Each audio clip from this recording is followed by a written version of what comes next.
What's going on, everybody, to another episode of OG55 Live. I am joined by the one, the only, the Italiano. We're taking your questions up next on OG55 Live.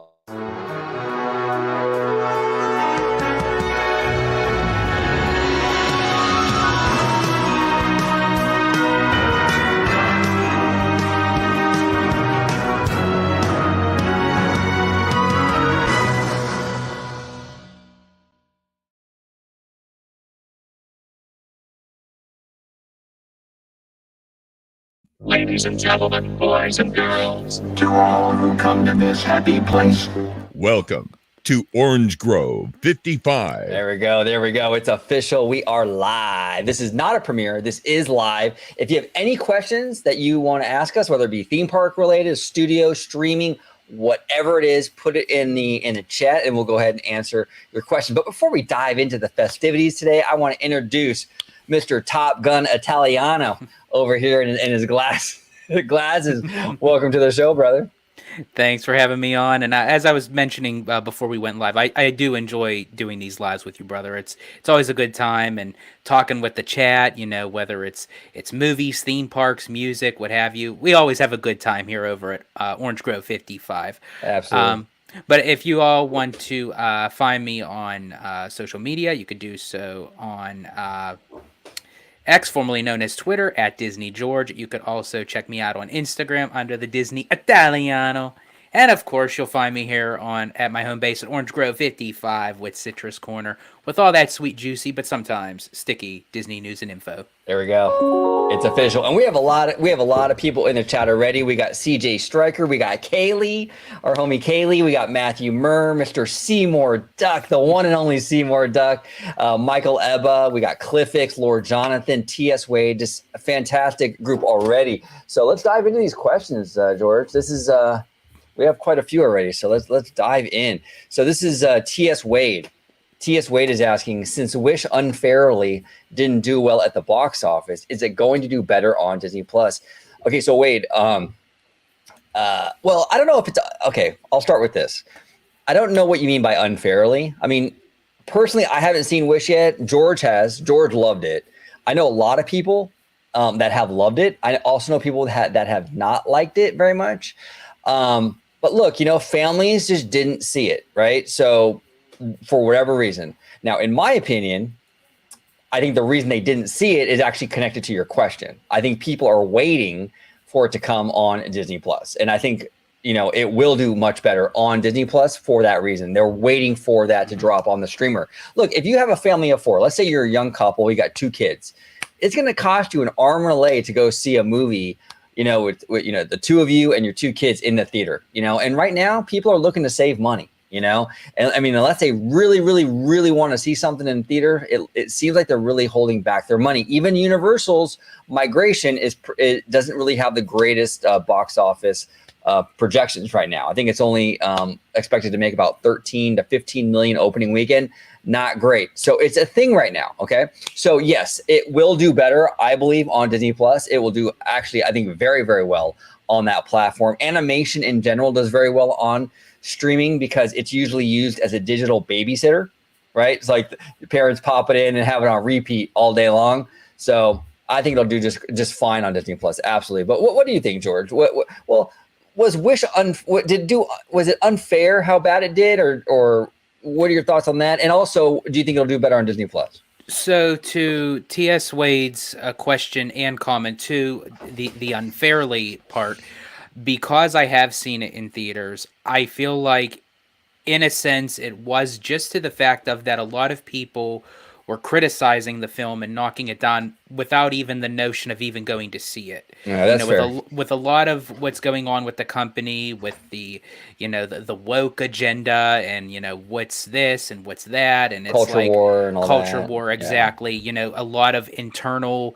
issues going on with the board and Iger, and now Peltz with Jay Rizzullo possibly coming onto the board. Just like so much going on right now that a lot of people just kind of tend to say, okay, well, this is another Disney woke agenda animated feature film.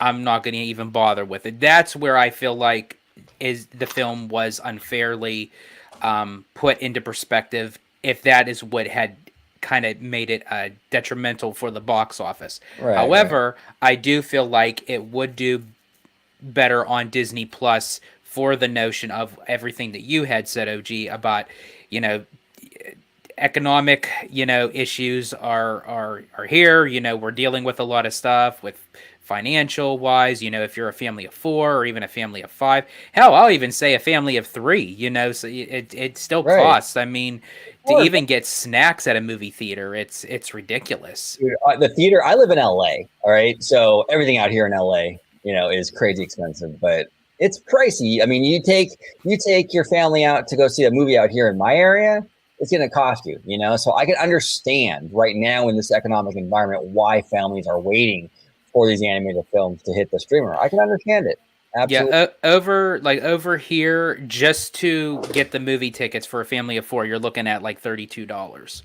And that's just for the tickets themselves. As I said, that's not counting if you want any snacks or drinks, you know, what have you.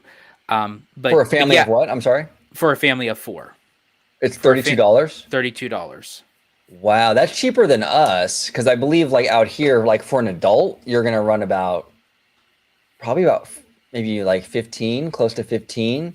So for like if I went with like, you know, another person, like if you and I went, it would be like closer to 30. And then you add your kids in there.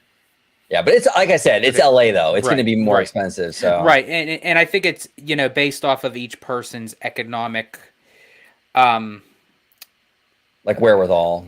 yeah, like as far as like where they're located in the state. So like even for Pennsylvanians, that is expensive. Now if they had seen like LA prices, they'd be shooting through the roof. Like, oh my Yeah. gosh, you know. But I think, yeah, people are they just got used to the habit of just waiting for Disney Plus. And honestly, we've said it before on this channel, Disney Plus should really Disney in general should consider bringing back the Premier Access for Disney Plus. Yeah, well, because Premier Access is a perfect bridge between the theater experience and the you know, on the streamer for free. So you have like a month window of like that Premier Access where you can pay for it to watch it at home. It's that perfect bridge, and Disney's pulling in even more money. I think it's great. Yeah, absolutely. Right? I think it's fantastic. Yeah, I agree with you. Bring back Premier Access. A lot of the theater chains were kind of complaining about that when Chapek was trying to do that. But I don't know. I think they should. I think they should bring it back. But yeah, great question, Wade. Thank you so much for that. So that's a wrap. 818 is asking, what are your individual predictions for the Disneyland Forward project? I would love for Disneyland proper to somehow extend Star Wars, make a pathway from Batuu to, let's say, Hoth and or Endor. That's interesting, you know, and actually a lot of Star Wars fans, a lot of theme park fans have been wanting more like original trilogy stuff. That was one of the big complaints, right? It was the sequel trilogy timeline that turned a lot of people off to Galaxy's Edge. So maybe you can do a little sub-land that's a Hoth or an Endor, or, you know, I'm not a big fan of like Tatooine because I don't think it's like in a theme park environment that attractive, but hey, you know, maybe they could do a Tatooine. So I think that would do very well. I think that right now, though, in my opinion, I think what they should do is just focus on the current land that they have, Galaxy's Edge. You could probably fit another attraction. I think there is an expansion pad that borders Galaxy's Edge and Toontown over here in Disneyland that they were going to put that restaurant, right? Correct. Maybe you can make like a Mando ride, because Mando really is like the only Star Wars thing that's kind of hitting right now. Maybe put like a Mando ride in there. Anything with Grogu is gonna be popular. I would do that and then maybe consider expanding it. But it's already 14 acres though. That's a big land, you know. But what are your thoughts, George? Yeah, I feel like now we're kind of surpassed the time where, as much as I would have loved to have seen an original planet from the classic Star Wars, like Hoth or Endor, or something of that nature, you know, I think we're just getting enough in the sense of how much land was taken up with Batuu. I still feel like Batuu needs a lot more work to do before we consider on adding more planets to the equation. Only for the sake of the land itself is healthy. You know, I've said it before. Aesthetically, Like aesthetically, it's very, the meat and the potatoes inside the land. They need music. They need some life to it. We need to see some aliens, creatures, robots, bounty hunters, something, and then also probably another attraction or even a sit down restaurant to kind of fulfill Batu. But going off of individual predictions for Disneyland Forward, just in general, kind of going off of Star Wars, for me, it would definitely have to be, I think, out of anything else. Like once they complete the zoning and everything, they start moving the parking lots into like the parking structures, like in different locations and what have you. They have to, and I'm going to say this now, they have to have a DCA expansion. Yeah. That park is in dire need of growth. Yeah, well, you have Disneyland over here with like, a dozen e-tickets, it's like, and I get it. No park is ever going to be Disneyland. I mean, we have a stacked park with Disneyland. Even the Florida parks don't have the roster that Disneyland has. So I get that. But DCA really needs more e-tickets in that park, big time. In terms of predictions for Disneyland Forward, I think we're going to see a lot of what we're seeing in, with the international parks come to California. So, the Disneyland president, Ken Potrock, was recently out in Asia looking at Zootopia and the new Frozen area and stuff like that. That's not by accident. I think that's a clear indication of the direction that Disney wants to go in with Disneyland Forward. So I would expect to see whether it's Arendelle or Zootopia or stuff like that come to California. And I think that's kind of where they're going to go with it. So, we'll see. But I'm excited, man. I mean, they're supposed to vote on this, I believe, in the spring of 2024. So it's like February or March, I believe, is when that vote will be. And we'll know then if Disneyland Forward is moving forward or not. I think it is. I think they got really good momentum. Disney's also handled it very well this time. They've worked with the community, the local businesses. It's been much more collaborative and not so combative. I think we're good. I think it's going to get passed. But hey, I don't want to jinx it before it actually, before it actually starts. All right, let's go ahead to our next question. And our next question is from Suave CLT, and Suave asks, can you have Theme Park Stop on your show as a guest and interview her about Epic Universe? She knows more than anyone else about theme park construction. Okay, so Theme Park Stop is actually, I think that's Alicia Stella's YouTube channel podcast, right? Yeah, I actually, Suave, I am already kind of working on that. I've talked to Elisa about that, and she seems very receptive. We're just trying to get scheduling and all that going, but absolutely would love to have her on the show. Like you said, she's a wealth of knowledge about Universal, a wealth of knowledge with Epic Universe. I would love to just kind of sit down, and really kind of break it all down, the attractions coming to that park and all that good stuff. So yeah, Alicia Stella is always welcome on the show to talk Universal with us, or even Disney if she wants to come on and talk Disney too. I mean, of course, so absolutely. But what are your thoughts, George, on bringing Theme Park Stop over to the channel, collabo? Absolutely. I'm always open to having new faces, new guests, different interpretations, viewpoints, of all people that is in the theme park entertainment community. And it's always good to get like a nice fresh insight of like what their knowledge they may have of something that we may not know, and have like a nice, decent conversation. But yeah, I'd be down for it. I think it'd be great to have her on. Yeah, no, Kinda absolutely. Pick her brain. Yeah, she's fun. I've followed her for many years on Twitter, and she's always been really sweet to me and stuff. So yeah, no issues there at all. I would love to have her on. Absolutely. And Kiki and Luca, friend of the channel, Kiki and Luca, always coming in with the spicy questions. Kiki and Luca, this is this is this is a spicy one. Okay, so have you or would you bang someone in the companion restroom at Disneyland? Okay, here. First of all, no, I have absolutely not done that. Okay. I have never banged anybody in any Disneyland restroom or anything like that. And number two, I never would. And in all seriousness, I never would because okay, I get it. Like it's exciting, right? But the 10 minutes or whatever it is with with the begging, right? So everyone's time might vary, okay? Yes. Just whatever, 10, 20, half an hour, whatever. But that isn't worth a lifetime ban from the parks. It just isn't. Exactly. And for me, I just wouldn't want to risk that. So yeah, I would just go back to the hotel, do it the right way in the room, and you're good. So no, I haven't, and no, I wouldn't. What about you, George? So no, I to echo your notion on this question, I have not have done anything of that in a public restroom or even anywhere in the public vicinity of the parks. Now, I will say, would I ever know? As OG said, I would never risk my closeness to Disney, my relationship with Disney over, just that little 10, 15, 20 minutes, what have you, of, it wouldn't be worth it in the end to get fully like trespassed or banned from Disney. I wouldn't risk it.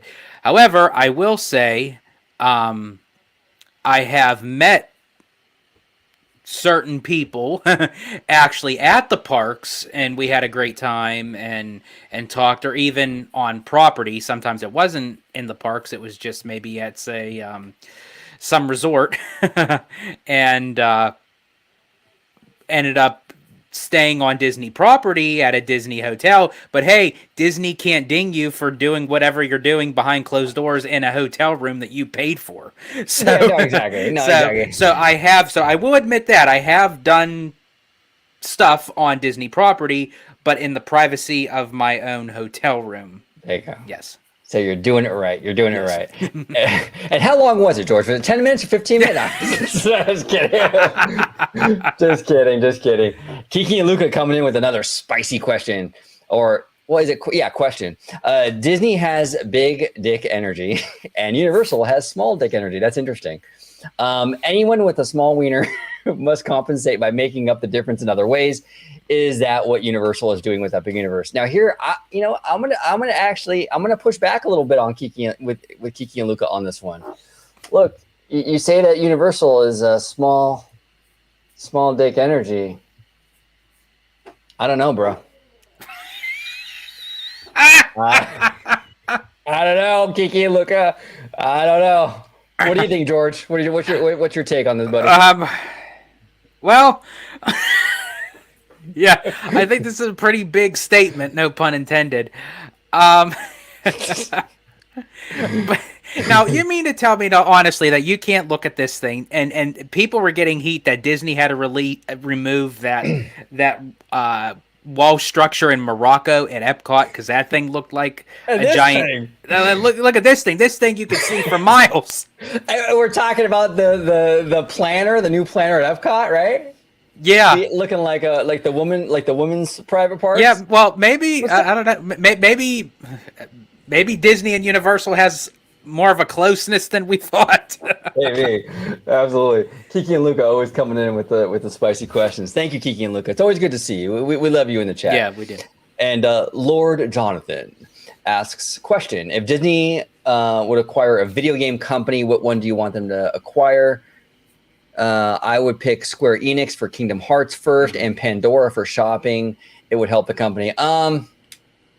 Yes, well, Square Phoenix, I get it because of Kingdom Hearts. I don't know. What do you think, George? Would you go with Square Enix, EA? So, just for the question's sake, I would say Square Enix because of Kingdom Hearts. It is a very popular franchise that it is still growing. I remember when the franchise started back in 2000, I believe 2002. Right. And as I said, it's still growing strong with different variations of the games. They're coming out with a Kingdom Hearts 4. However, if I'm just thinking of strategy-wise as far as for the company's sake, I really don't think Disney acquiring a video game company is the best intention for them, especially now. I don't really think it would kind of benefit them. I would still more lean towards kind of sticking like with merchandise and consumer product type of thing. But as far as like a video game, I don't really think that would kind of, in a way, I think that would kind of make them lose money because with a company like Disney, it's not as big enough market for them. I feel like that it would be enough for them to kind of withhold. Yeah, I think you license out your IP to these other companies that can do it for you, and I think you're fine. Yeah, I don't think Disney really needs to get into that too much. I mean, I don't know. Yeah, I think we're okay right now. But Lord Jonathan, great question. Thank you for that. And friend of the channel, Mr. Matthew Murr. Matthew here says, have you ever considered trying to get Disney voice actors or actresses on the show before, or would it be too risky for such a small channel? No, I've never actually reached out to any voice actors. I mean, I'm open to it. You know, if there's a Disney voice actor or actress that wants to be on the show, or you know, I mean, I'd be totally open. I mean, I would have a ton of questions in regards to that, you know. But no, never have, Matthew. Now I don't know what you mean by would it be too risky. I don't know what that would mean. I mean, I don't know. Would it be risky for them to come on? Like, are you talking about like with their voices? Like, would it be like, what we get copyrighted or something? I'm not really sure what you mean by that. But yeah, I'm open for it. Would you be interested in seeing something like that? Bringing a voice actor on and kind of talking and picking their brain? Oh, George? absolutely. I've spoken to, like, conversation wise, not on the channel, but with several Disney voice actors. For instance, I had a very nice conversation with Bill Farmer, the voice of Goofy. I spoke with him at the D23 Expo and also back in, I think it was like 2011 for the Destination D 75 years of Disney animation, the Disney animation features. I think it would be kind of cool to have him on. She's not a voice actress, but I am friends with her on Facebook and have spoken to her and met her a few times. Margaret Carey, who was the model for Tinkerbell for the animators. Yeah, so there's several people I have talked that has a very in-depth, connection within the company. So I would definitely be open if we can, pull those strings. I think it'd be kind of cool to kind of pick their brain and just have a nice conversation with them. I think it'd be a lot of fun. Yeah, absolutely. Great question, Matthew. And Andrew Kellogg, if you're in charge of Tomorrowland overhaul at Disneyland, what would you like? What would you do like with ride, restaurant, and shop? So Andrew, here's the thing with Tomorrowland, right? I feel like Tomorrowland's issue right now is not the rides. I think the rides themselves are actually pretty successful. You have pretty robust waits for like Star Tours. Obviously, Space Mountain is still very popular. Astro Blasters even. I mean, it always has a healthy line, right? So it's not really the attractions right now that are the problem. It's the aesthetics. They got to work on the aesthetics back. It's a hodgepodge of various eras. It looks uneven. I would love them to really go all in. I'm so tired. I've said this so many times with Disneyland's Tomorrowland. I am so tired of them repainting and repurposing the same building over and over and over and over. They're band-aiding it. Yeah, how many times are we going to paint this building this color, and then 2 years that color, and then in 2 years another color? It's like they need to structurally change the architecture and the way the buildings look. I'd be down for even kind of a new layout of the land, really give us a fresh, actually new Tomorrowland, And look, I'd be down to get rid of some of the rides too. I know some of them are really popular. I think though Astro Blasters, while it is popular, that ride ever since Midway Mania is super dated, really, really dated. I'd be totally down for them to bulldoze that. I've said many times, Autopia and the submarines, I think we can get rid of those. I personally would prefer Pandora to go in that spot, as I think it's a perfect segue transition from fantasy to tomorrow, that franchise. But I mean, we need a lot of work in Tomorrowland, and we need more work in that land than just kind of repurposing what's already there. They really have to like bulldoze and rebuild and give us something new and fresh. And especially Autopia, man. Autopia takes up so much acreage. It's an outdated thing. And even if you add electric cars, that's not the future. We have electric cars now. The Tesla, we got now the Cybertruck coming, right? Come on, electric cars are not the future. It's the present. So that whole thing doesn't fix Autopia. Autopia needs to go. It's too much land. They got to put something else in there. So I don't know. That's kind of where I would go with it. But what about you, George? I feel like everything that Batu is aesthetically is the opposite of Tomorrowland. And then everything kind of like with the number of attractions of Tomorrowland is not really what Batu has. But I Right. do agree with you. Astro Blasters is completely outdated. It gives that feel of that Buzz Lightyear animated cartoon that used to be on Toon Disney back Right. in the early 2000s.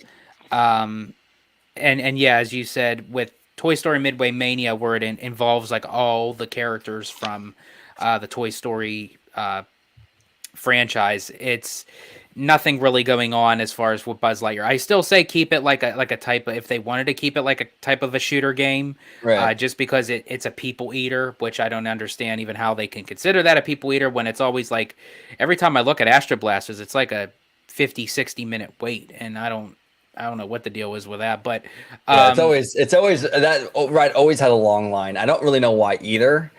It's like yeah, such an inferior attraction compared to Midway Mania. And I'll be honest, even Web Slingers is inferior to Midway Mania. And the yeah. problem I have with Web Slingers and Astro Blasters is a lot of times you can't even tell which What you're shooting at? right who's who. Yeah. Like when I'm doing this with the web, I'm like, wait, is that my web? Is that your web? Or whose web is that? The same thing with the little red dots in Astro Blasters. I don't even know which one is mine. So it takes the fun out of it because you're kind of just shooting aimlessly almost. You know what I'm saying? Exactly. And then as far as the Autopia, the subs, they can go, as you had mentioned, OG, put in Pandora if they want to expand out even further for Fantasyland, which also would include the Fantasyland Theater can go with it. The only thing really, as I said, the aesthetics of like to the eye of Tomorrowland needs updating, and just don't touch Space Mountain. Everything else, honestly, can go for me. Yeah, I don't have much like emotional attachment to pretty much anything in Tomorrowland. It needs a rework bad, like really, really bad. So, and eventually we'll get that rework. But yeah, aesthetically it's on the struggle bus for sure. And some of those attractions like Autopia, it's a big waste of space, especially in a property like Disneyland or Disneyland Resort where space is like really like it's very limited. You know what I'm saying? We're not Florida. We don't have the blessing of size. So when you're wasting that many acres on a gas guzzling go-kart ride, basically on Autopia, come on, we can do better. And I think ultimately they will, probably sooner than later, to be honest with you. Michael Ebba's in the chat. Michael Ebba's here says, if you could have 2 Disney park vehicles as your own personal transportation vehicle, which ones would you pick? I would pick an Indy Jeep and a Star Speeder 3000, 1000. Oh man, Michael, why you got to pick all the good ones, dude? That's a tough one. Yeah, the Indy Jeep is definitely on my list too. The Indy Jeep would be dope, dude. Can you imagine just like rolling through town? Like you're just, that would be awesome. I'm kind of claustrophobic, Michael. So the Star Speeder is a little claustrophobic for me. I would actually say I'd pick the Indy Jeep and one of the cars from Radiator Springs Racers. That's what I would do. Interesting. What say you, Italiano? I think for me, trying to mix it up here a little bit. Yeah, but if you have, hey, look, if you want to do the same one, it's all good, I'm gonna say Big Thunder, the Big Thunder train, just because you could always have a normal, regular, easygoing train, but you have Big Thunder, a train with attitude, and I like that. And honestly, probably for me, I'm actually gonna go on the East Coast, for Cosmic Rewind. I would use one of those because I don't know. I love that sensation. I love that notion of I know it's not your cup of tea, OG, but no. And maybe I gotta revisit that ride because to be fair, I was nursing a pretty bad head injury. That is true. True. I always say unless you get like absolutely really sick, it's always a rule in my house to try something twice. Right. If by the second time you're like, you know what, it's not for me, then for sure. But then you might try it a second time and say it's still not something for me, but it was a little bit better than my first time experience, Yeah, no, 100%. Michael Ebba here continues with, did you guys ever play the Epic Mickey games? If so, what did you think? I never played the Epic Mickey games, but I love the fact that that Oswald is in there because I love Oswald, and I love I know of like the general idea and the concept of the game, and I love that. The storyline is what I'm basically getting at. So no, I've never played them, but I think the concept is really dope. What about you, George? You ever play these games? I have played very briefly of Epic Mickey when it was on the Nintendo Wii, which it was kind of a little bit of an issue because of like how the Wii is controlled, where the remote it looked, because the Nintendo Wii looked like a remote control, like literally like a TV remote. And so that just was like your paintbrush and everything, and it was okay. The storyline, I do love how Mickey and Oswald kind of connect. They join forces and what have you. It's a cool story. But yeah, I mean, it was okay. As I said, I never finished the game, but it was okay. Yeah. Andrew Kellogg here says, I believe Toy Story parking lot will be a third gate. So do we. Absolutely. They're not going to waste like 75 acres on like dining and retail. I'm sorry, there's not. You're not going to find 75 acres in a plot altogether like that in Anaheim ever again. To waste it on dining or like a Disney Springs West is completely foolish. Yeah. But he goes on to here he says, I believe Toy Story parking lot will be a third gate. But how do you feel if Disney announced the Toy Story parking lot will be a water park? Oh man, Andrew, I would have to say a big no on that one. I look, like I said before with the Tomorrowland thing with Autopia and stuff, we're really limited in space here and land in Anaheim. That's why we're doing Disneyland Forward, to sort of make the best use of the land that we have, and to waste, to waste 75 acres on a park that's like a water park that's kind of seasonal. I know it's California, but in those cold months, we still get cold out here, even though it's California. You know what I'm saying? They probably would shut it down for a few months. I just would rather have a traditional park, a third gate, like a Westcott. How many times I always say Westcott. You're just calling it called Westcott, OG. That's your third park. That's it. Just give us a World Showcase park, and I'm happy, man. And the locals will eat that up, literally, with the food and wine stuff and the drinking them around the world. I mean, that would be so popular with all the key holders and all that. That's what I would do. A water park, I don't know, man. I just think for, with the limited amount of room that we have, I just wouldn't really want that. Now, it's better than Disney Springs West, I'll say that, but still not on board, Andrew. What about you, George? Yeah, a water park is nice, but it's very limited of what you can do. Even down in Florida at Walt Disney World, Blizzard Beach and Typhoon Lagoon are never open all the time. They keep on their rotation with the refurb, and they don't get as packed as the regular theme parks do, which is normal for a water park. And I don't know, I just don't feel like that it would be kind of in tune with the California residents. I don't think it would really kind of jive well. I think that's true because out there in Florida, it's more of a tourism market, right? So correct. Are the locals going to go? I don't know. Like how does Soak City do it? Knots? I don't know. I don't really hear about it. Yeah, I don't really hear about it either. I rarely even see anything when anyone goes to Knott's Berry Farm. They're always in the theme park.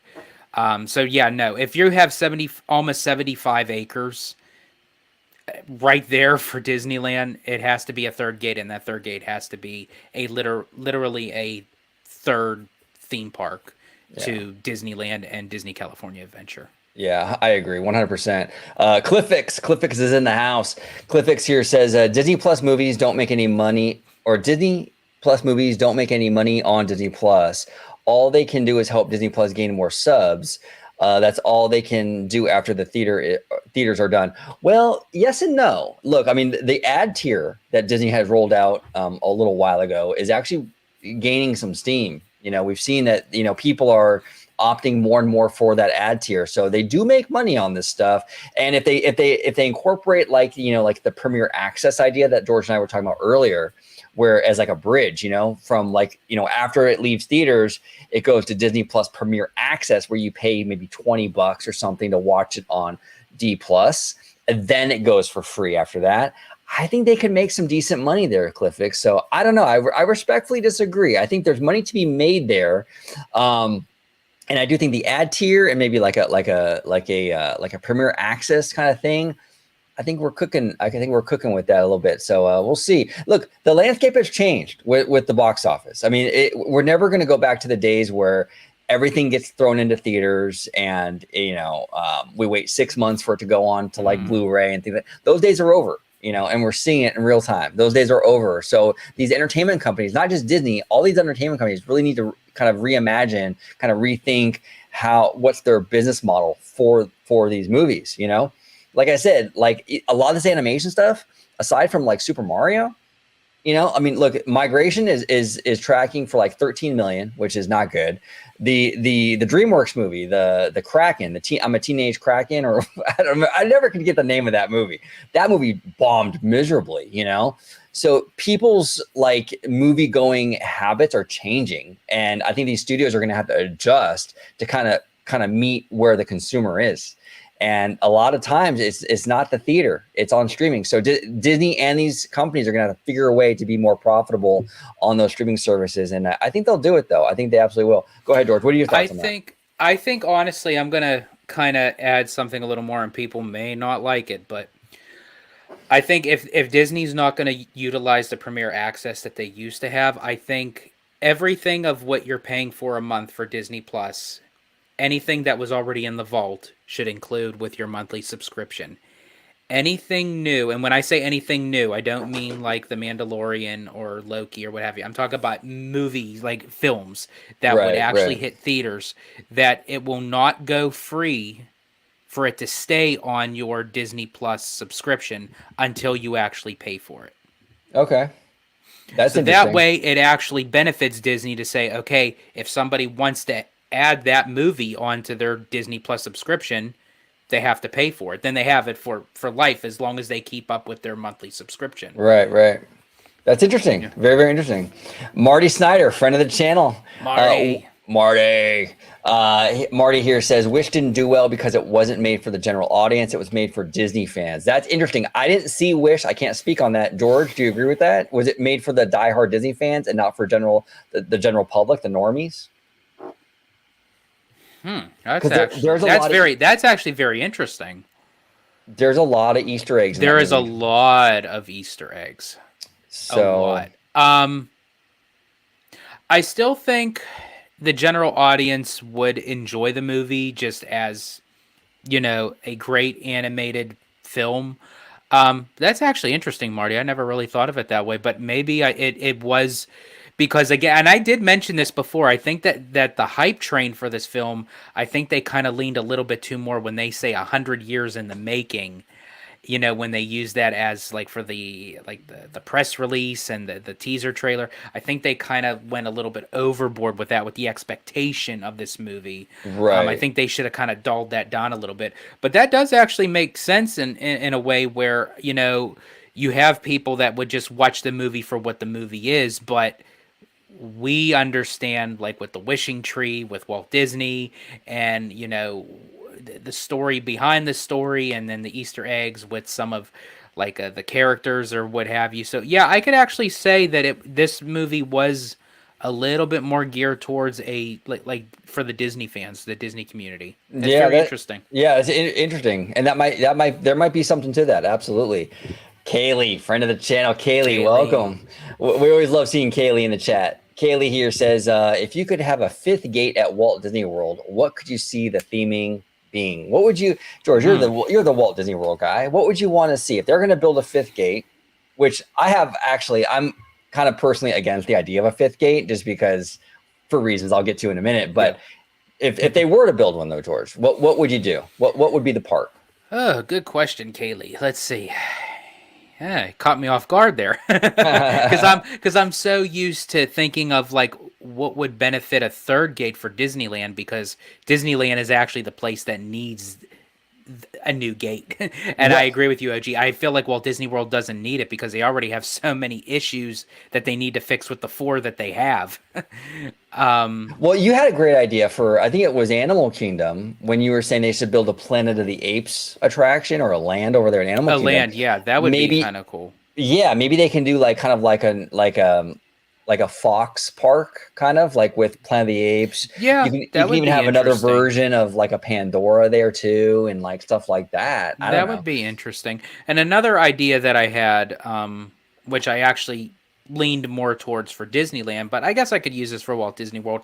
Kind of have, and again, I'm going with the villains here, but kind of have like a heroes and villains park, Right, where one side of the park is strictly heroes, where it's much lighter and much, and then you kind of lean more towards the villain side, and it's a little bit more darker and what have you. So you kind of have like that good versus evil um, kind of aspect. And when I say issues, let me clarify. When I say the issues that the other four Walt Disney World parks have, I'm not saying that those parks aren't any good. They are really good. I've been to all four of them many, many times for many, many right. years. But they need to expand more of these parks, because that was always Walt's wish, was to have the blessing of size.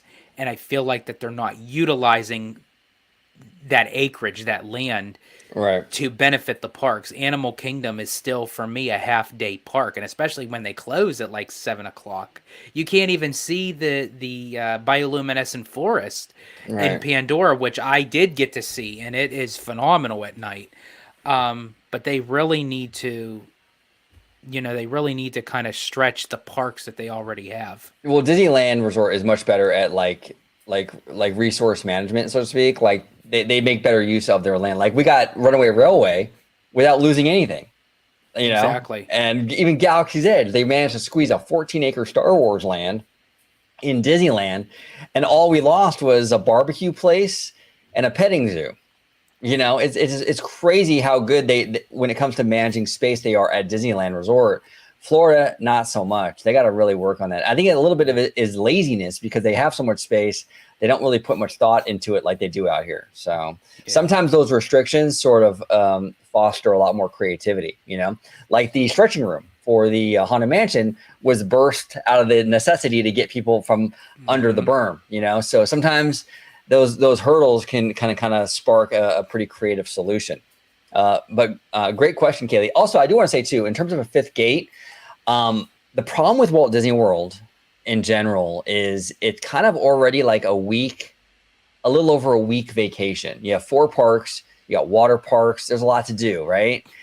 Now you got Universal. Now they're going to have a lot more parks. There's only so much time people can spend on vacation, right? So if you add a fifth gate, that's going to start cannibalizing. I've said this many times with Epic Universe, right? And I'm going to be consistent here. It can happen too with Disney, and it has happened with Disney in the past, where you have too much. Families don't necessarily add another day. What they do is they start kind of cherry picking what experiences they're going to do. So what will happen, you add a fifth gate, they might decide, hey, you know what? Hollywood Studios, not so great. We'll skip that one this time, and we'll do the new park and the other 3. You start to have situations like that. So that's why I really don't think they should do a fifth gate. Personally, I think they should keep what they got. That's kind of where I'm at with it, but we'll see. We'll see how it pans out. And Andrew Kellogg says, "Have you seen the new Haunted Mansion movie?" I have not. Have you seen it, George? I have. Yes. Okay. I actually took my son to see it actually in theaters when it was still there. I thought it was decent. Not the greatest Disney live action movie based off of an attraction. Yeah. I'm sorry that the Pirates is still like the top dog when that came like a lightning in a bottle. But I liked it for what it was. I loved how spoiler alert here, folks. I loved how they made the Hatbox Ghost kind of the center focus of being the villain and kind of giving him a little bit of an extra backstory. I love how they incorporated both Haunted Mansions at Disneyland and Walt Disney World incorporated into the storyline. So there's not just one mansion that's showcased in the movie. There's actually 2, and they fit it in the storyline. And I love how they kind of added where there's comedy to it, but it's a little bit more on the I don't want to say scary side, but I mean like it teeters a little bit with that notion for Disney, and honestly, I'm probably in the minority here. I know it's not like the greatest live action, but I didn't have a problem with the Eddie Murphy version of the Haunted Really? Mansion. I really didn't. I mean, I'm not saying that it defaults the Haunted Mansion attraction. I don't think nothing could touch that attraction. But I think just for like a good wholesome family movie, just to kind of have a laugh, Yeah. at like the quirkiness of it. Is it a movie that should have won an Academy Award? Absolutely not. But just for the sake of just watching it, I can't say it was a horrible movie. Yeah, absolutely. It did its job, right? It was entertaining enough. So sometimes that's all you really need. So Lord Jonathan here says, should Disney buy a ballet company like the Orlando City Ballet? It's kind of funny. My sister was a ballerina for a little while. So I've when I was younger, I had to sit through so many ballet recitals. And Are you just over it, OG? yeah, man, I am not. I hated doing that. I hated it. Just super boring. I don't know. I'm not a ballet guy. Okay, Yeah. I mean, there's a market out there for it, I guess. But yeah, I'm not a ballet guy. I don't know, and I don't really think Disney should buy a ballet company. I don't think it's really. Yeah. Is ballet like big right now? I don't even think it's really that big. As far as I know, I don't think so. Me personally, I love the theater. Yeah, I love Broadway. I love that kind of stuff. And that stuff does well for Disney. Yeah, I've seen the Nutcracker once. Watch your mouth, George. Watch your mouth. Once. And once was enough for me because I slept through half of it. So I guess I couldn't even really say I seen all of it. Yeah, I'm not a big ballet type of guy. I mean, no fault to the people who are into that. But if you want a good nap and you can't sleep, I mean, it could definitely. There you go. Yeah. Exactly. But I'm a huge theater guy. I love theater. I love Broadway. I love all that stuff. I got to see Beauty and the Beast, The Lion King, Mary Poppins, The Little Mermaid, and even non-Disney Broadway shows. I've seen The Book of Mormon, Wicked, countless. Joseph in the Technicolor Dreamcoat. Oh, like wow, you're bringing it back, huh, George? Yeah, I'm taking it back. Cats, so I got the Phantom of the Opera. I throw some Andrew Lloyd Webber in there. So. Yeah, right. Yeah, I think the Broadway stuff for Disney, it works. Lion King, all that, obviously. I don't know. I don't know if there's enough of a market for ballet. I just don't. I don't think it's really out there right now where people are like itching to go to the ballet. Maybe, I don't know. Yeah, I personally, if I was Disney, I wouldn't do that. Leo CH here says, I wonder what your thought if Disney Plus has a historical drama TV show about Walt, like The Crown. Now, The Crown is about, I believe, like Princess Diana, right? Yes. The royal family. Yeah, I'd be down. I'd be down as hell for that, man. Anything with Walt, to pay tribute to him would be phenomenal. Yes, and actually today is unfortunately the anniversary of Walt Disney's passing, December 15th. But yeah, I would love to see a really well done quality show like The Crown, done for Walt Disney. Oh man, it'd be fantastic. I would eat that up, dude. That'd be great. Starship 824. Starship friend of the channel. Thank you so much for joining us, Starship. And I love your icon, your little doggy. Very, very cute. Okay, Starship here says, what were your thoughts on Illumination? I'm sorry. What are your thoughts on Luminous now that you've had time to watch it again in higher quality? I didn't like it the first time, but I love it now, especially the ending song.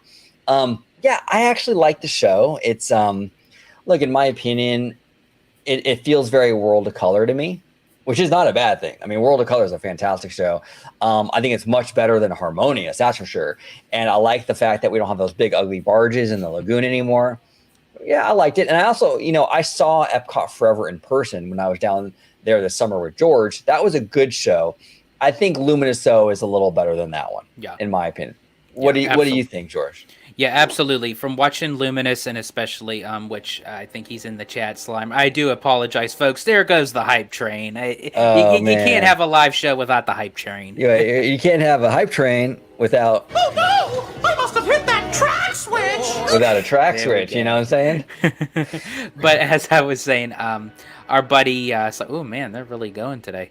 Our buddy Slimer, who's actually in the chat right now, shout out to Slimer. Yes. That he was live on location for the premiere of Luminous, which we did our live and watch party, so to speak. Right. Which, yeah, I actually enjoyed Luminous. It's definitely better than Epcot Forever, which I still enjoy Epcot Forever.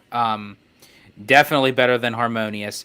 I'm still in question of where it lies with Illuminations, and I'm holding that off until I see it in person. Right. To make that kind of statement, because That so that far changes nothing it. can touch Illuminations for Epcot. But in order to kind of give my full opinion on that, I have to see it in person for myself. 100%. Yeah, you can have an opinion based on what you see online, but always kind of always have that little asterisk at the end, because seeing it in person changes everything. Like I remember, George, with Hollywood Studios, going into, we did that video. You, myself, and VashSky, our predictions going into our Florida trip, and I thought I was gonna put Hollywood Studios as my last park, my least favorite.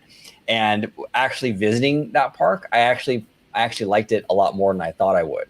So being there, experiencing something in person, there's something to be said about that. So now in this new age of like, we have this crisp video, it's like 4K. You think that you know what it is, but you really don't until you go and see it. So absolutely, George, well said. Thank you. Absolutely. Love Low here says, do you think Disney will ever Love Low?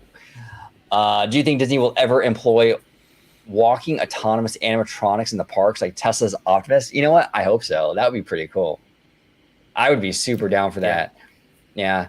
And then you can put like some AI in there and just like, they learn on their own. No, that's going too far. That's like, no, but I think that'd be cool. I would. And I think that's possible. We might even see, hey, look, it's a possibility where like, right now we have trackless ride vehicles.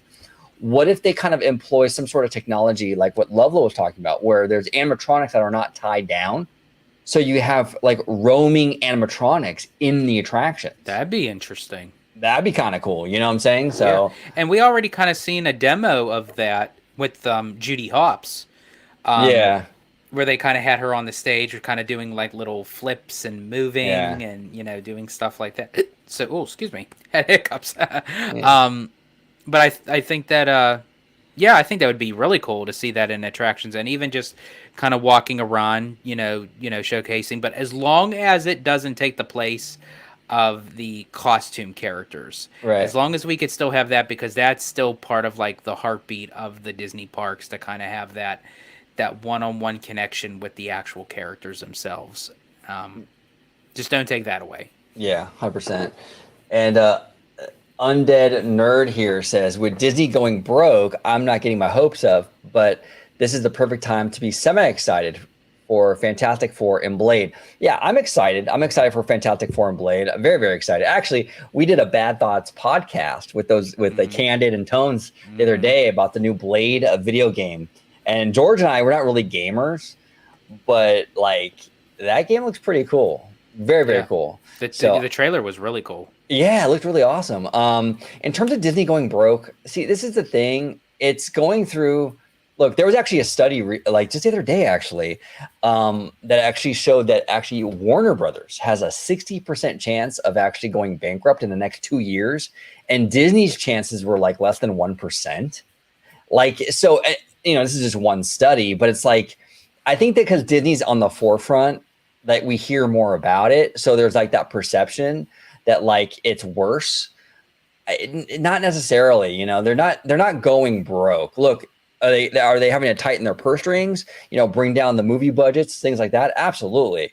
Yeah. But they're not going bankrupt anytime soon. They're not going broke. So they just have to make some adjustments, and I think they will.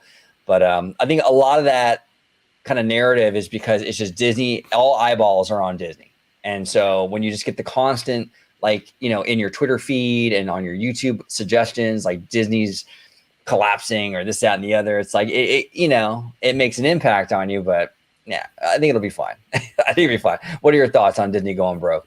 Yeah, I think it's always the notion that when you see like multiple, I'm just giving an example, multiple Disney feature films that tank at the box office, or, Disney Plus may not be doing so hot, and you think, okay, well, they're losing money. So if they're losing money, they're going broke. Well, that's not necessarily the case. There's so many different sectors of the Walt Disney Company. You have ESPN, you have Fox, you have the theme parks, you have the cruise line, you have the international parks, and I know, with, they still kind of go 50-50 with that, with the, the other countries and what have you, but still Disney gets, royalties on all that for, utilizing their characters, their products, their stories, Right. even in consumer products, merchandise, Shop Disney, what have you. There's so many different outlets within the company that for them to go broke, every single one of those outlets would have to be tanking. And the parks have been doing numbers right now. The Disney Cruise Line has been doing numbers. So they'll be okay. Yeah, they're fine. Yeah. Well, and they just recently, I think they're going to announce it like next week, partnered up with some Indian company. So the streaming services out there in India, which are a big part of this whole equation, Disney's worked out a deal with the stake holdings that they have with streaming over there, and that's going to, I think, help Disney's streaming quite a bit. And we'll hear news on that, I think, next week. That's the word on the street. So that's going to change the game quite a bit for Disney streaming as well. So things are moving, things are improving, but look, Disney's a big operation. It's not going to happen overnight, so it's going to take some time, but they'll be just fine. I'm pretty sure of it. Now watch, because I said that tomorrow. Of course, now we're gonna wake up tomorrow. Disney bankrupt for Chapter 11, right? Watch. Yeah, just my luck, right? Kaylee here says, "What's your favorite Disney cat?" Obviously, Figaro all day for me. Yeah, Kaylee loves. Figaro. Kaylee loves Figaro. She loves her Figaro. Yeah. This is tough. I know mine. Who's yours? Well, you all know me. I'm like that smooth talking type of easygoing type of guy. And you think, well, for a Disney cat, what character is kind of that smooth talking type of like kind of cool with the thing? It's Thomas O'Malley from the Aristocats. I love Thomas O'Malley. There you go, Thomas O'Malley. It's funny. It's funny too. Looking at it, Disney doesn't really have a lot of cat characters, to be honest. I don't know. And I have a number 2 as well, but go for it. You go. Who's your number 2? Close number 2 is actually the Cheshire Cat from Alice in Wonderland. Oh, okay. Yeah, I think Cheshire Cat's my number 1, actually. I think Cheshire Cat's my number 1, and then I would say Figaro is my number 2. Nice. That's kind of. I do love Figaro too. I love what they did with Figaro. Is he's a character that doesn't need to talk. But you can just like look at the expressions on his face. You know what he's thinking. You know what he's feeling. And he's a cute little guy. And I love how they incorporated that character of being Geppetto's cat, but also at the same time, it's Minnie's cat. Yeah, that is kind of funny how that worked, right? Yeah, it's pretty cool. Rogue Attractions in the house. And Rogue, thank you so much for joining. Rogue is a fantastic content creator, does a lot of theme park stuff. Check him out on YouTube. The Rogue Attraction, friend of the channel. 100%. All right, here we go. We're about to get controversial, George. You ready? No, let's do it. Let's do it. Here we go. USC Greg, what do you think of World Celebration? Okay, so Greg, this is kind of my thoughts on it. I think it looks good. Honestly, I like the LED, like the Epcot logo and LEDs. I think it looks really sweet. People are complaining that there's not a fountain. I understand that. I respect that. I see where you're coming from.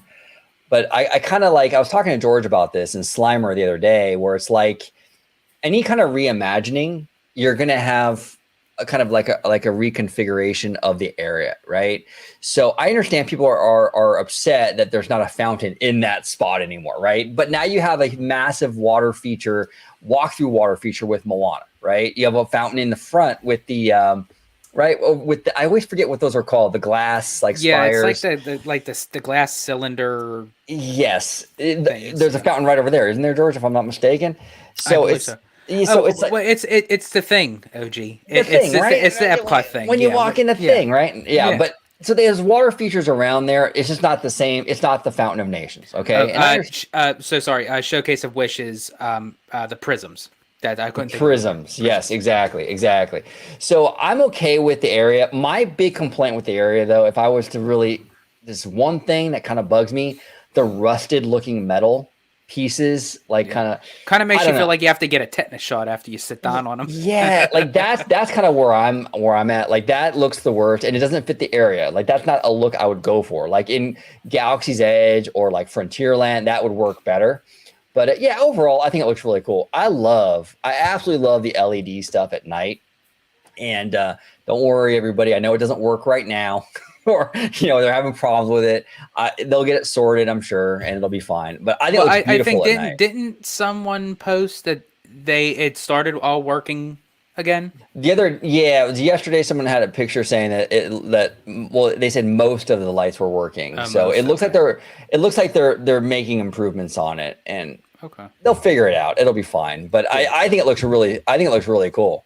I think it looks really, really cool. I do. I like World Celebration. I'm with you, OG. That rusty rust look on that one side of the seating benches. I think that needs to be changed. I'm not a huge fan of that.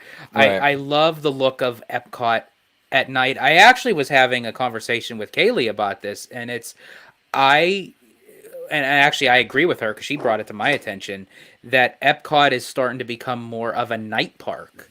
Not saying that you can't go during the day, and I actually kind of sat back and I thought, wow, yeah, of all the things that they kind of added and changed to it, you have the Journey to Water or Journey into Water? I don't know. Journey of Water, I believe. Of into Wizen, whatever. It's the Moana water thing. That's what the Moana water thing. Yeah. I haven't been there in person yet, but I've seen video footage and photos. That looks really awesome at night. World Celebration at night. Right. The beacons of light over at Spaceship Earth. I think everything kind of combined together. I actually think Epcot is starting to kind of pan out much better as a night park. Yeah. Sort of like how Animal Kingdom was supposed to be. Right. With the projections that they were supposed to have with the Tree of Life and over at Pandora with the bioluminescent forest. Epcot's starting to come into its own as kind of being like a nighttime type of hangout spot. Well, and people have to also realize that it's World Celebration, right? It's not Future World anymore. So that's a thing. Like it's not going to have the same kind of energy or vibe. It's a different theme altogether.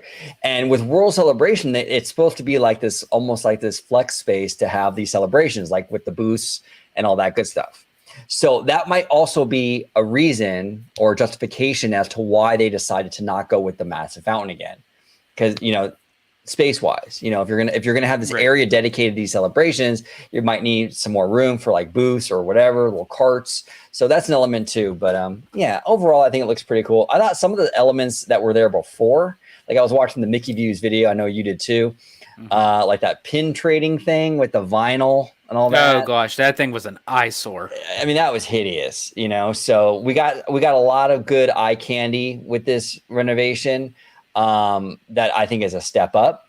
But hey, look, you know what? I mean, there are cons to it, like we said, with the rusted metal stuff, and a lot of people miss the Fountain of Nations. So I respect that. But I think overall it was a win. I think we're okay. Absolutely. Yeah. All right. Brandon Bushnell here says, with only a bit over 4 years from now, do you think Disneyland will open a new e-ticket in time for LA 2028 Summer Olympics? Adventure e-ticket, Avatar experience, or something else? This is a very good question, Brandon, by the way, because this is something that we all kind of thought, there was going to be something said or done, or at least in the pipeline. Right. But usually with Disney's track record of how long by the time they announce something, break the ground and actually get it open, I mean, we're looking at 4 years, and I don't know. What do you think, OG? Is that enough time? Well, I think they're better at the timeline out here in California than they are in Florida, right? Like Avengers Campus, I feel like that went up pretty quick. And they kind of hauled ass with Runaway Railway too, even. Yeah. Even I think it's more so if they want to sign. Again, we talked about this before. I think it just goes by if whether or not the higher end people up at the company want to sign that check to WDI. Well, yeah, and they might not even necessarily feel like it's like necessary. They might not. Well, yeah, because this is the LA Olympics. I mean, LA is an hour from Anaheim. Like, so Disney might even feel like, hey, we might not even get that much of a bump. I heard actually, we did a show like several months ago, and somebody was in the chat, and they were saying that for the 80, what was it, the 84 Olympics or something that was in LA, that Disneyland really didn't see a bump from that, like attendance wise. Oh, okay. So it's possible that like maybe Disney doesn't see the real benefit of doing anything for the Summer Olympics. Now, Universal Studios Hollywood, I think would be much more inclined and would benefit much more from it because they're literally in LA. You know what I'm saying? They're closer to the action. I think they might see more of a bump. I don't know. Disneyland's kind of far out. But, you know, if you're coming from out of country, though, I mean, you got to come to Disneyland. That's, of course. I don't know. I'm coming out of state and I have to go to Disneyland every time. Yeah. So I don't know. I'm kind of torn on that. But yeah, I mean, I'm hoping we get that Avengers e-ticket. DCA needs it. It just needs another e-ticket. And Radiator Springs Racers is suffering, so to speak, from it because they get so pounded with guest flow over there because essentially it's an e-ticket attraction, and one can argue, you know, so is Mission Breakout, but if you're not a thrill junkie, you know, a lot of people don't do Mission Breakout, where you can kind of fit the whole kind of family into Radiator Springs Racers because it's just enough of thrill, but you could take you know, your younger kids on it, you know, people who aren't really inclined to the thrill, you can get just enough of that thrill. But nothing where it's like overabundance. Yeah, no, 100%. Yeah, I think the priority for Disney should be that Avengers e-ticket for sure. Avatar, we still don't really know what's up with that. I mean, supposedly, you know, the Imagineer was saying, I think it was Chris Beatty, right? Chris Beatty at that event that is going to DCA, which is really weird to me. But I don't know. Whatever they do, though, DCA needs to be next. You know, Disneyland has gotten so much the past few years with Galaxy's Edge and Runaway Railway and all this stuff. And I know we got Avengers Campus, but DCA needs another big ride, and they need probably, actually, to be honest with you, they probably need another two big rides. Yeah. To be quite honest. Michael Ebba here says, have you guys heard any details regarding Tiana's? I'm really interested in what new tech they're going to have for this ride. Now, George, you were watching a Disney 100 special last night. I think it was on ABC, right? And you said they actually showed some of the set pieces on that. If you want to elaborate on that. Yeah, absolutely. So they had a special on last night for Disney 100 as part of a special for 2020. And it basically was about like an hour and a half, maybe almost hitting 2 hours of the history behind the Walt Disney Company. And it really heavily focused on Walt himself, which I thought was really, really cool. And then it showcased of everything that he accomplished, all the obstacles, and how the company has transpired and moved forward, you know, with technology and with Disney Plus and with the acquisitions of Pixar, Marvel, and Lucasfilm. And then closer to the end of the special, they kind of dived into a little sneak peek inside Tiana's, and they showed several photographs actually inside of the show building, and you can kind of see like it has like a swamp area like in the bayou with like the trees and the grasslands and what have you. It actually didn't look too bad, I have to say. But you didn't really see anything like going on as far as like any audio animatronics or any special effects or lighting. It was just the set pieces of that they are installed within the building. So that was the only thing we kind of got. And I'm surprised people haven't really picked up on that special and posted like screenshots of that. Like, you know, with how Diz Twitter is and everything. Exactly, I'm really surprised. But was actually even more surprising was after they showcased those photos of Tiana's Bayou Adventure is they actually showed the what if concept art for Encanto. Oh, for Animal Kingdom? For Animal Kingdom. And they didn't talk anything really about Indiana Jones, but they talked about Encanto. And for them to actually post that again after how many months of Destination D23, whereas supposedly it's just a what if, but you're going to re-bring it back up. Right. Well, and that's not, okay, here's the thing too. The Encanto thing is further along than the Indiana Jones thing. I'll tell you why. when Daddy Josh gets in front of a crowd of like Disney fanatics and says this is what we might do, that's one thing. But to put the Encanto thing out there on ABC for the normies, that's a whole nother ballgame. That's a whole nother equation. So the Encanto thing, them showcasing it on ABC for me kind of says it's going to happen, you know. And it doubled down because Lin-Manuel Miranda got on in front of a camera and said, "Come on, who doesn't want to go into that magical house?" You know, so they actually had a big time name as him to kind of double down on it, because he also said in a previous interview that he would love to see Encanto in the Disney parks. So for him to double down on that and then showcase that on public broadcasting, dude, you make the Encanto house with the same technology that you have Mystic Manor and Hong Kong Disney. Oh man, that is like it is. I'm like, damn, like come on. That's it. Come on, it's that easy. That's simple. Yeah, call me Disney. Call me. I'll help you. I'll help you with it. It's that easy. That's all you gotta do. You know, Mystic Manor, make it Encanto. Boom, out the door. CJ Stryker here says, "I loved Wish. Do you feel it will be a classic thanks to Disney Plus, like Encanto achieved?" That's interesting. You know, I haven't seen the movie, so it's hard for me to really answer this, CJ Stryker. I'm gonna go punt this over to you, George, because you've actually seen the movie. So I feel like they have a lot of Disney hidden Easter eggs and things about the company that we had actually discussed earlier in the live chat, but I feel like it's nothing that it would date the movie. I feel like that it really still could become a classic within itself. I feel like the character Asha would fit in well with the Disney the Disney heroine, so to speak, you know, with even though technically she's not like a Disney quote unquote princess, but you know, I actually kind of like that in that sense, that they kind of it fits in kind of like with a fairy tale musical feel, but it's not that, you know, damsel in distress type of thing, classic Disney princess. You know, she's a character that she knows what she wants, she holds her own, you know, she kind of fights for what she believes in, which there are some of the Disney princesses who do that, but I mean, like, but they're titled as a Disney princess. I love how they kind of just made Asha as like a normie type of girl, that it's like you don't have to be into royalty to kind of get what you want. Sort of kind of have like that Cinderella feel. Okay. You know. And I really like how they went with a different style of animation. You know, we've seen this happen a lot within the 100 years of Disney animation. How they switched out these animation styles.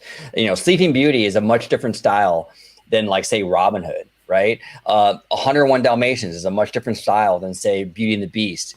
You know, Disney has a history of doing this. And look, I understand the Wish animation style isn't for everybody, but I appreciate Disney at least swinging and trying to, you know, do new things and not play it safe all the time. They're swinging their bats. Swinging their bats. I was going to say, swinging their bats, George. You know what I'm saying? So batter up. But yeah, I appreciate them trying. I'd rather Disney take risks and try new things and fail than play it safe and not try anything new. That at the heart of this company, that's what Walt Disney, I think, would want it to be, you know, where it's constantly changing, constantly doing new things. Playing it safe is the most anti-Walt thing you could possibly do.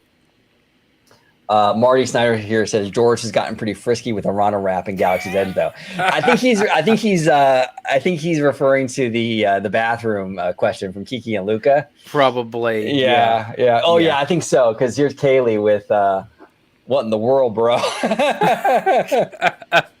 Yeah, absolutely. Yeah, honestly, like, do not do that. Do not have any kind of sexual relations in any Disney bathroom, because that will get you trespassed 100%. You might even end up on some list or something. I mean, you get in legal trouble too. So it's not a good idea. Yeah. Do not do it. If you are in public, in the parks, bathroom, attraction, ride, show, whatever, strongly, highly recommend, do not do that unless you really want to have Disney on.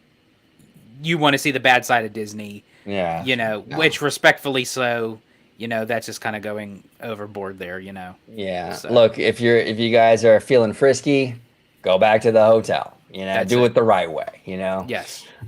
So yeah, exactly. Michael, So. yeah, George, a player. You know, bro. You know it. And Cliffix here says Epic Universe has some very good ex-Imagineers building their stuff. It will likely be pretty serious quality. Yes. Well, okay, here's my thoughts on Epic Universe. And I've said it before, but not everyone watches every video. I think that there are elements within that park that are going to meet Disney quality and maybe even exceed Disney quality. Like I think that the monsters, the Dark Universe stuff looks amazing so far. It's not even done yet. It looks incredible. Even the How to Train Your Dragon stuff, for the most part, looks pretty cool. But there's a lot of areas though that look like they kind of just like the budget fell out, right? Like the Starfall Racers doesn't really have much theming. And here's the issue I have with this park too, Cliffix, is that there's a lot of these big steel roller coasters, which I think is like kind of like a justification to not theme the entire ride. Because when you have a big steel roller coaster, you only really have to theme the queue. So when you have 2 or 3 of those in your park, you're only theming the queues, basically. It's a money-saving thing. I don't like that. And to your point, OG, now this isn't really necessarily for Epic Universe, but Right. to what you were saying, this had also occurred when the budget fell through at Animal Kingdom for Beastly Kingdom. Right. There were Imagineers that were working on the project that was supposed to be a mythical land that involved like centaurs, unicorns, dragons. There was supposed to be a Dragon Tower e-ticket attraction, which I thought would be really awesome. But unfortunately, the budget fell through, didn't work. Which eventually it became Camp Mini Mickey for a time until they figured out what was going to become of it, which became Pandora. But anyways, kind of going back a little bit, the Imagineers got essentially let go off of that project, and they ended up leaving the company and going over to Universal, for which they used their concept, so to speak, with dragons and unicorns that was part of the Lost Continent for the Dueling Dragons roller coaster. Right. And the Flying Unicorn, which basically all they did was take a term of a dragon and they took a term of unicorn and just tied it into just a basic roller coaster. There was really no theme to it whatsoever, like as far as through storytelling. So Right. now that was for that. I don't know how much of with what Imagineer specifically are working on the project. And that's why we have to get to a question earlier on. That's why we have to get Elisa Stellar on the show. Yeah, exactly. Pick her brain and get a little more detail on the stuff. Because I think there's a lot of good stuff happening at Epic Universe. I think that high-end hotel that's in the park is going to be absolutely gorgeous. But I'm not impressed with the Candy Crush Tile Hotel, the Luna, whatever that is. I think that looks really cheap, right? Yeah. So it's like kind of like a mixed bag for me sort of right now, Cliffix. Mm-hmm. Like there's stuff that I really dig, and then there's stuff that just looks really cheap. So I don't know. We'll see. We'll see. It's not done yet. So this is early on, right? Yeah, exactly. So, Kyle's thoughts. My question, with D23 being planned to be in the arena, do you think they are going to have some major announcements, or do you think it'll be blue sky bullshit yet again? This is a question that I know George is itching. He's just itching to answer this one. Go ahead, George. I'm itching. So yeah, Kyle, thanks for the question. And yes, I've talked about this numerous times on the channel, which it does make me question that notion that Disney had announced at Destination D23 when they held it at Walt Disney World, with the announcement of the next, which they're not even calling it the D23 Expo anymore. They're just calling it D23, I guess the Ultimate Fan Event or what have you. But they're making some changes where they're going to have panels and shows and presentations in the Anaheim Convention Center. But yes, the bigger events are not going to be in the convention center. It's going to be over at the Honda Center, which can actually hold more people. I guess because of the popular demand for these bigger presentations, because from a person who was there was a lot of people that were waiting in queue lines that weren't even sure if they were even going to get in. And once they cut off that line, you could be there all night and it was for nothing. Right. So I think Disney's kind of wanting to go away from that. As far as like with transportation goes, of getting people to and fro those locations, I don't know how Disney's going to do it, but they're Disney; they could do anything. But to your question, I do feel like this is their golden opportunity, and they need to, because Right. Tomorrow is on thin ice right now as far as doing these what ifs. That I don't know how many more times that he can do this without the Disney fans not acknowledging the fact that nothing is being done. Chances are we're still probably going to get what ifs, but I don't mind the what ifs as long as we get some Big. hard hitting big announcements that Yeah. are actually being greenlit. You got it. And I think yeah. it really is going to, if they're going to put us in the environment of the Honda Center that could actually hold up to between 20 and 25,000 people at a time. Right, exactly. Yeah, no, I think they have to announce something big, and it has to be a concrete something big. Like we can't get, well, we're thinking about this e-ticket. Oh, we're thinking about this new land. No, Josh needs to come out there and say, this is coming to Disneyland. This is coming to DCA. This is coming to Florida. We need some concrete stuff and some big stuff, you know? Yes. And then you can have, look, if they announce some big stuff and we get some, you know, little maybe what ifs kind of sprinkled in there, okay, fine. But you gotta satisfy these fans with something, because there's been way too many conventions now where Tomorrow gets on that stage and he announces like a bunch of little things, and then it's a bunch of what if big things. Okay, we got to get moving on these projects. I think Encanto, though, in Florida, the fact that they showed it on ABC, I'm telling you, that thing is kind of far along at this point. For them to put that out there in front of the normies, because look, you know, the D23 stage is a different audience than the soccer moms at home watching ABC. You know, it's a totally different audience. So if they're willing to put it out there for the normies, I think that Encanto thing might happen. And I feel like, as you said, OG, I feel like the Indiana Jones area is going to be the second phase of Dino Land, and for that reason is there's nothing really going on too much over with the Chester and Hester's Dino-Rama. They already closed down Primeval World. All that's over there is like basic carnival games and Triceratops spin. So if they could transform that section of Dino Land into Encanto while they still keep Dinosaur open, Right. up until when Encanto's done, then they can move over to phase 2, close down Dinosaur, and retheme that to Indiana Jones, if that is the route that they're still going to go. Right, 100%. And Kyle here follows up with, are you guys connected to WDW Pro? No, we're not connected. I mean, I think maybe it's because, okay, we had a contributor here on the channel for a couple years, VashSky, and Vash has left our channel, and he's over there now with Pro and Jonas on that park place. And I think he also makes appearances on WDW Pro's channel as well.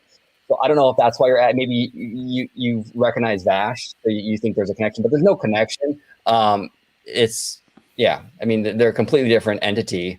But VashSky, who used to be on Orange Grove 55, is now over there. So yeah.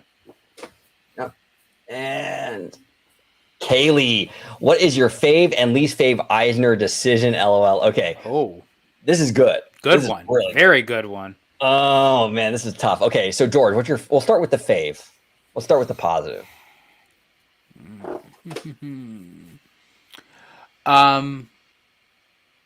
For me, I think the Disney, speaking of with the animation, I feel like the Disney Renaissance era that fell within Eisner really revolutionized Disney animation, that they had, I think, honestly, even to this day, even challenging the early years of the golden age of animation. I feel like the Renaissance era was really It changed. It changed not just animation, but it saved it saved the company. Yeah. And that's what a lot of people have to understand. As much as the parks are very popular, they are very Disney, but first and foremost, the Walt Disney Company was built off of animation. And when you take The Little Mermaid, especially Beauty and the Beast, I think you're with me on this, OG. Beauty and the Beast is, I feel like, not even just the greatest animated film of all time. I think it's like a top contender just of film in general. And I'm sorry, I'm pissed downright pissed that Beauty and the Beast lost out to Silence of the Lambs for Best Picture. Right. I'm sorry. Oh, that made me mad, dude. That made me real mad. I was only like 12 years old at the time, and I was pissed off, dude. I was like, Yeah. come on, Yeah. you know? And this is the thing, too. I'm really against this Best Animated Feature category.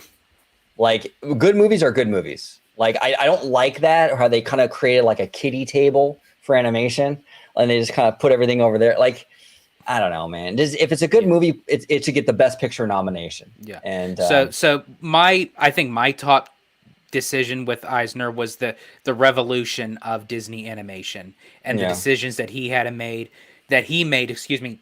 bringing on Alan Menken, the great Howard Ashman. I mean, come on, like that's yeah, exactly. you Incredible. can't get that again. You will never get that again. No, lightning in a bottle, absolutely. So my favorite, I have two favorites actually, Kaylee. The Renaissance era, again, I agree with George. That changed the game completely. You can't. How do you not acknowledge that? 100%.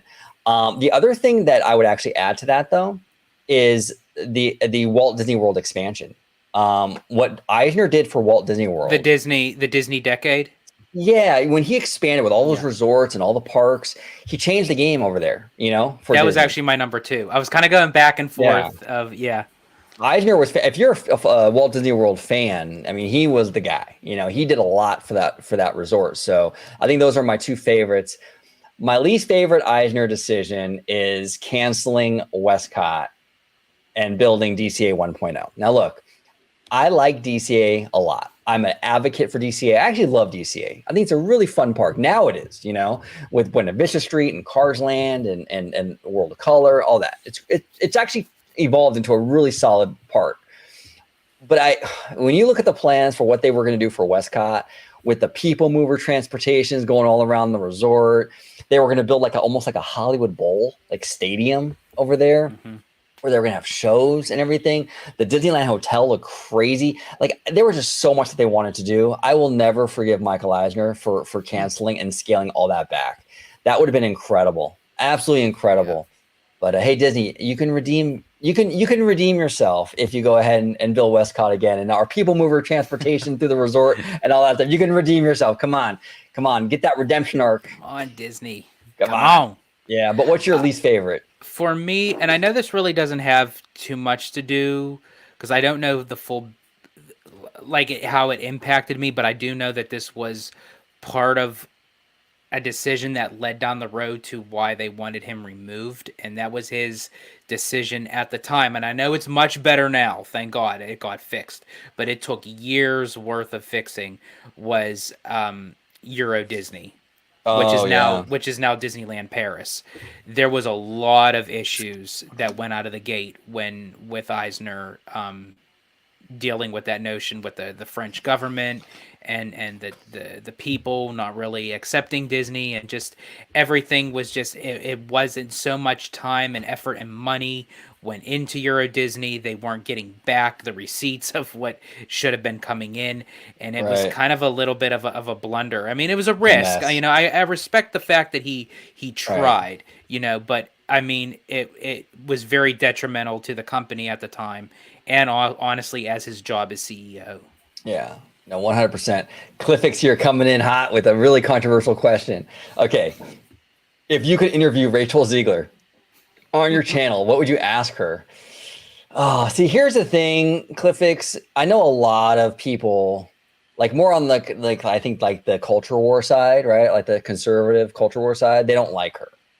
Yeah. I don't know. I get it. She says a lot of controversial stuff. She kind of puts her politics out there and all that. I don't dislike Rachel Zegler. Actually, I think she's really cute. Number one, just being honest, you know.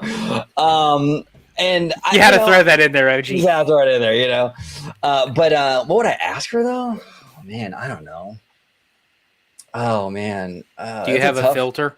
Do you have a filter? Do you have a filter? No. In all seriousness, I don't know. I don't know if there's really anything that I would specifically ask her, more so than just, I don't know, can I have an autograph? I don't know, or can I get a selfie? I don't think there's really anything that I could personally feel that I would want to. I mean, you know, one question I might ask her though is like, how does this? Because she is a controversial figure, right? Because of the culture war, you know, she is, and a lot of people don't like her for that reason. I would ask her, you know, how has it affected you? In what ways has that affected you? Has it made you just have you changed the way you approach things at all because of that? You know, yes or no, things like that. I think would be kind of interesting to kind of dive into with her. But yeah, I don't know. I personally think she seems like a nice young lady. I don't have any issues with her, but I know a lot of people do. A lot of people don't like her, which is interesting because the new John Lasseter animated movie, Spellbound, she's the lead voice in that movie.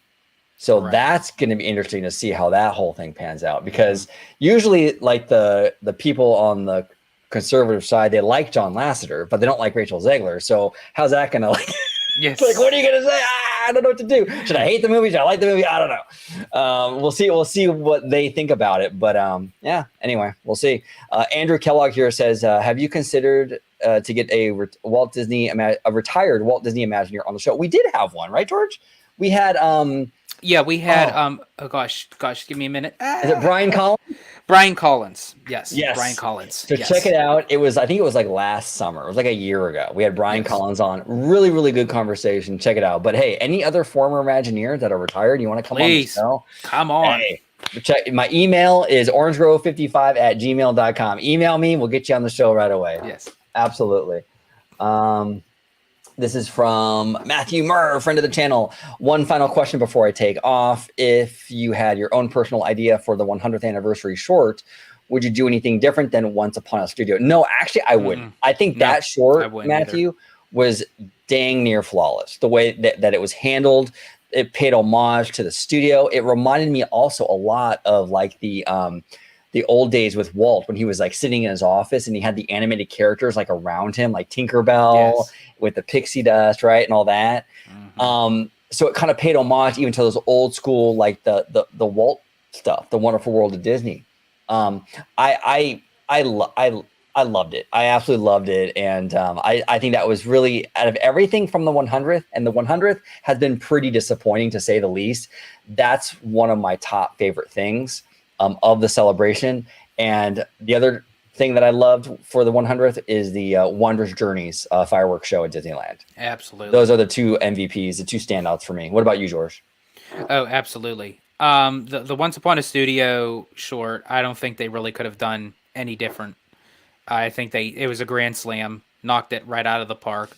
I love how they they really swung their bat, you know. So it's like I love how they incorporated Walt, where there was like an intimate moment where Mickey was talking to Walt's photo. I mean, like that actually made the hair stand up on my arms, like just to have that one-on-one connection, because it was always known that Walt was Mickey and Mickey was Walt, and it's still that very, notion. And to incorporate all the characters, have them interact with one another, the great Robin Williams to kind of reprise Beyond the Grave Genie.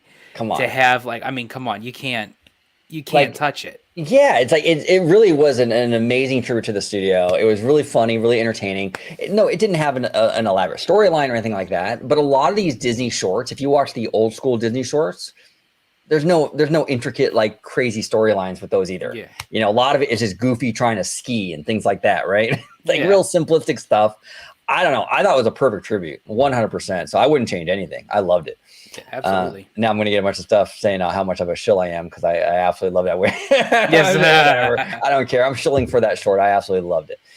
Michael Ebba here says, have you guys ever played Disney's Villain Revenge on PC? Came out 1999. I have not. I don't believe I have. No. Yeah. Unfortunately, I have not.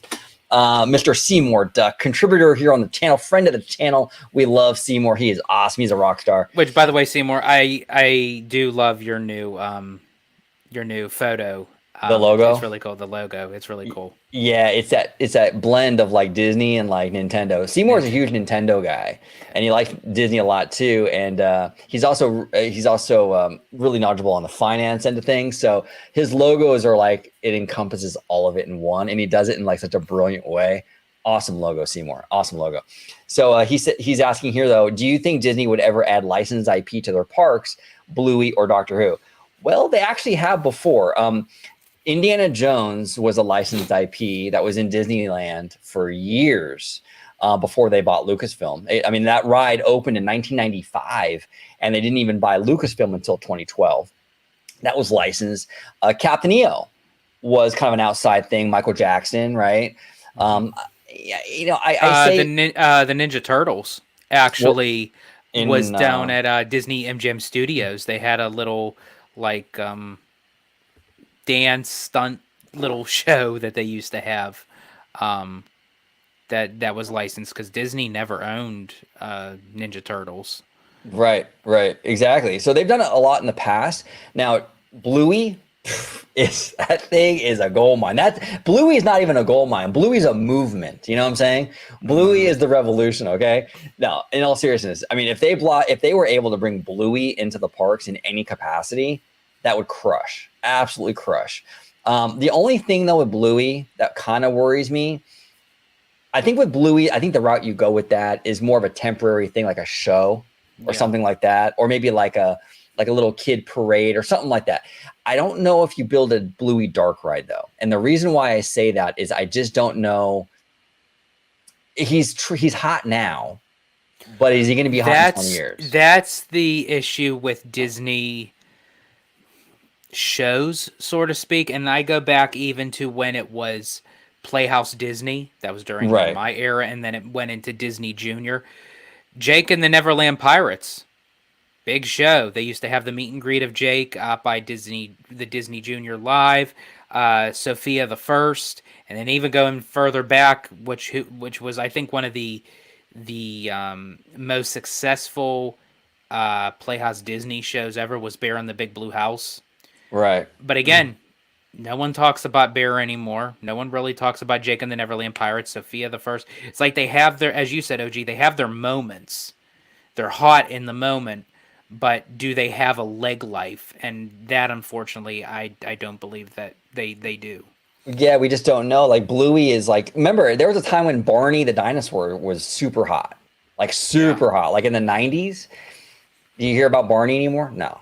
So with Bluey, it's like the same thing. Like he's hot now. I don't know how he will be though in years to come. We'll see. But we're rooting for you, Bluey. Come on. You got this, man. Showcase of Wishes is in the chat. He here says, when will Iger return to Walt Disney World? Missed the new Epcot openings. Yeah, this is kind of funny. For some reason, Iger, he doesn't really go to Disney World. Like, Disney World is more of a Michael Eisner thing.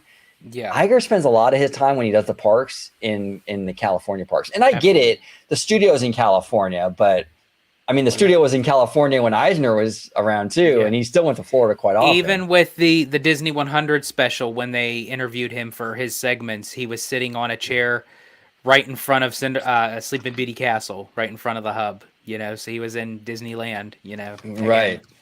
Exactly. So, interesting.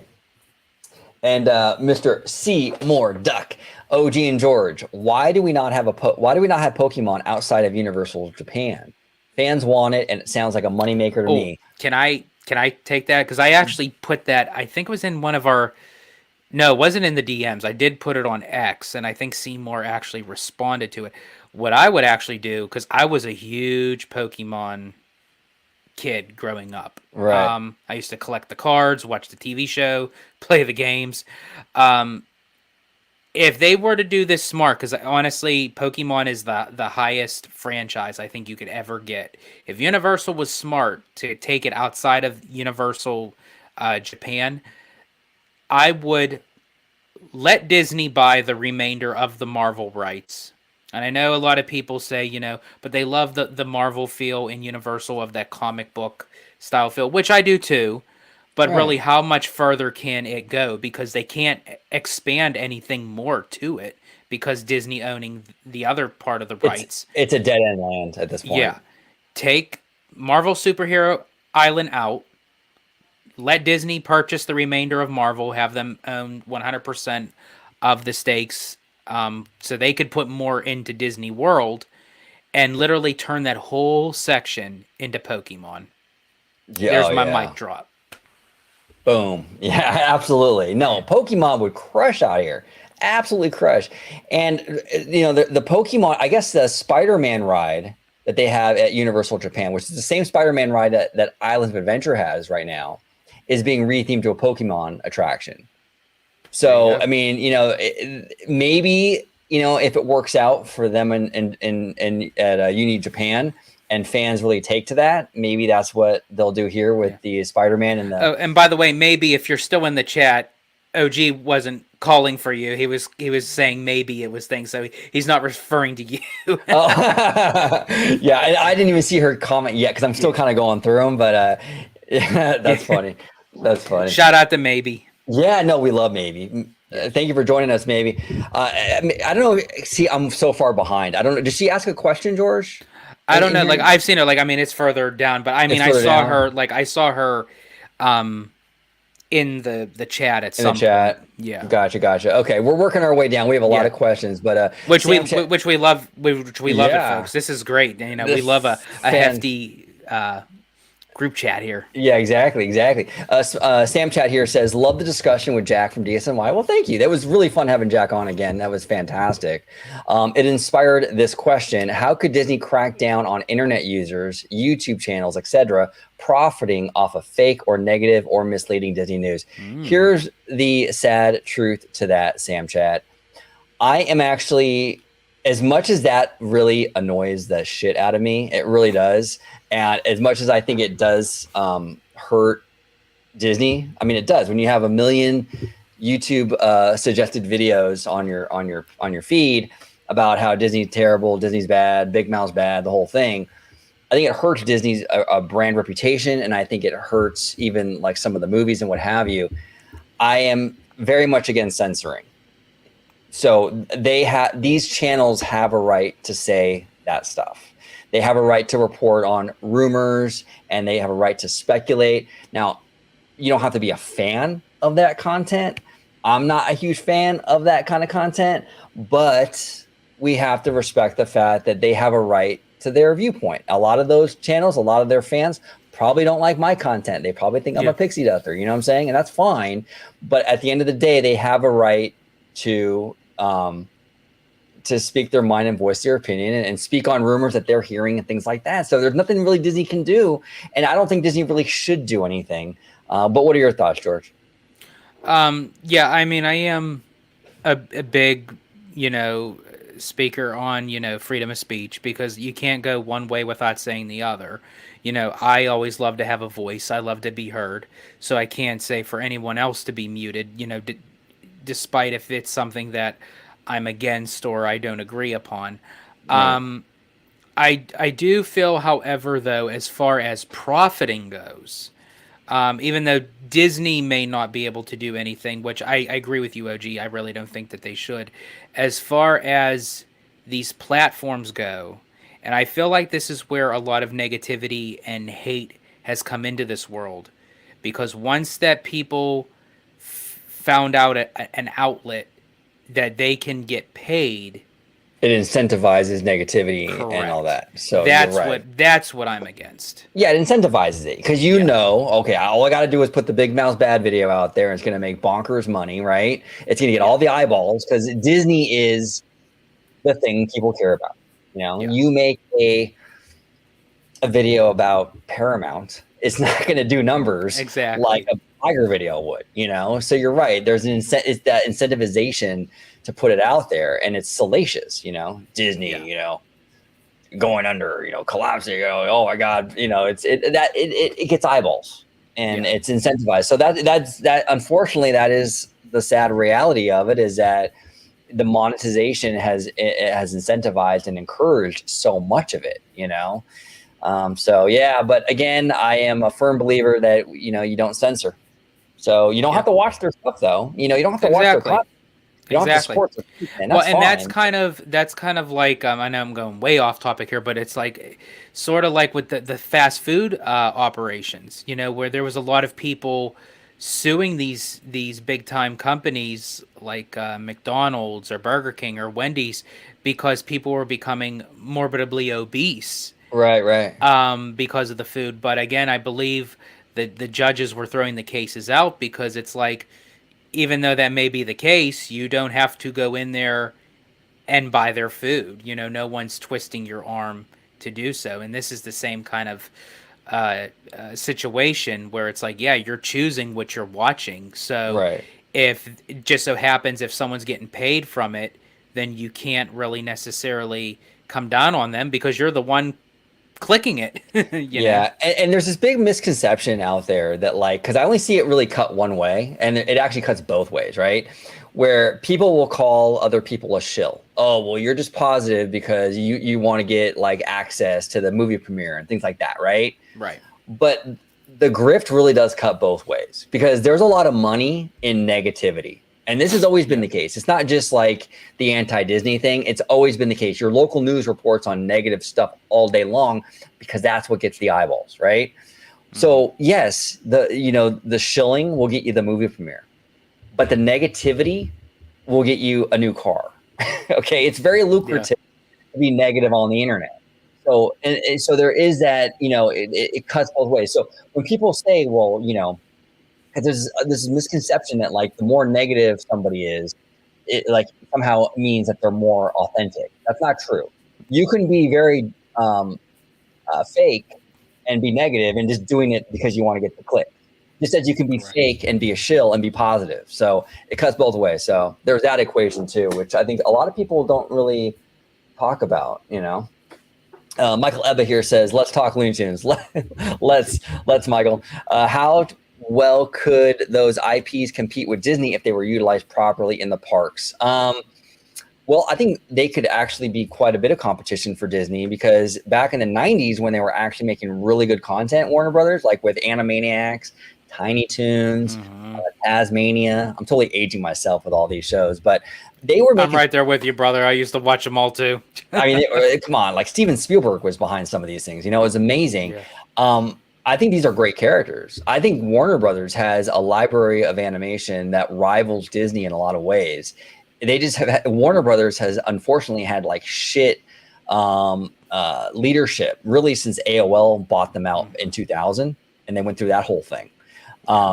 So yes, if they were utilized properly, I think they would be very much competition for Disney and their animation. Unfortunately, we have David Zaslav, who is not exactly the biggest champion of animation, and he keeps messing with these animated films and what have you, and it's just very, very unfortunate. But yeah, I think they are massively. I think there's a massive potential there, and there's rumors that maybe Comcast, Universal, might make a move to purchase Warner Brothers or pieces of Warner Brothers. Now that would be a game changer because Comcast, Universal, if they get their hands on these characters, I think they'll be utilized much better. And then you want to talk Disney, crap in their pants? Absolutely, Michael. Absolutely. What are your thoughts, George? And by the way, George, I'm gonna duck out just for a second, and I'll be right back. But I'll let you go ahead and answer. Cool. Don't you mean Daffy Duck out? Daffy Duck out. Yeah. So for me, I definitely think the Looney Tunes could give Disney a run for their money. As much as they're not really currently up to date, but I think if you were to bring them back in a new way and incorporate them how, for the short period of time they used to be at Six Flags, but if you were to kind of dedicate a theme park or a land within a theme park with the Looney Tunes, with any of the Warner Brother characters, I mean, I'd even say bring the Animaniacs back out and Tiny Toons. I think it's a lost set of franchises that a lot of people don't know. Well, the young kids now growing up do, but us, with our generation, we grew up with those characters. We grew up with those TV shows. So, I mean, to bring them back in a new light and kind of, let the newer generation see what kind of shows and characters that we had growing up as kids, I think would be phenomenal. And they even have like panels like at certain like Comic-Cons that showcase like for the Animaniacs and the Looney Tunes and the Tiny Toons. So there's definitely still a market out there. There's an audience out there that still enjoys with the Looney Tunes. And I feel like, yeah, if Universal can incorporate the Warner Brothers brand and IP and licensing, whatever, I do think that Disney. I don't think Disney would be, completely like foreshadowed, but I mean, it would definitely give Disney a second look to say, okay, this is Universal is kind of serious. Yeah, 100%, 100%. Showcase of Wishes here is asking why so many unfavorables at Disneyland. Tokyo Disney has no unfavorables. Now he's referring to Bob Chapek's comment about the magic key holders. Because Chapek called them unfavorables, I believe, like in one of these earnings calls. So yeah, you know what, Showcase, this is a thing. Like, I think the locals, we have Southern California it's so densely populated that it's naturally going to attract more locals than like the Orlando area. I think that's really why you're seeing so many locals. Another big reason too, is I think Disney has really mismanaged kind of marketing Disneyland Resort for tourists. I think they market way too much to locals. I wish they would give more incentivizations to out of state, out of country visitors. That's what I would do personally. But what do you think, George? Why does Disneyland have so many locals compared to Florida?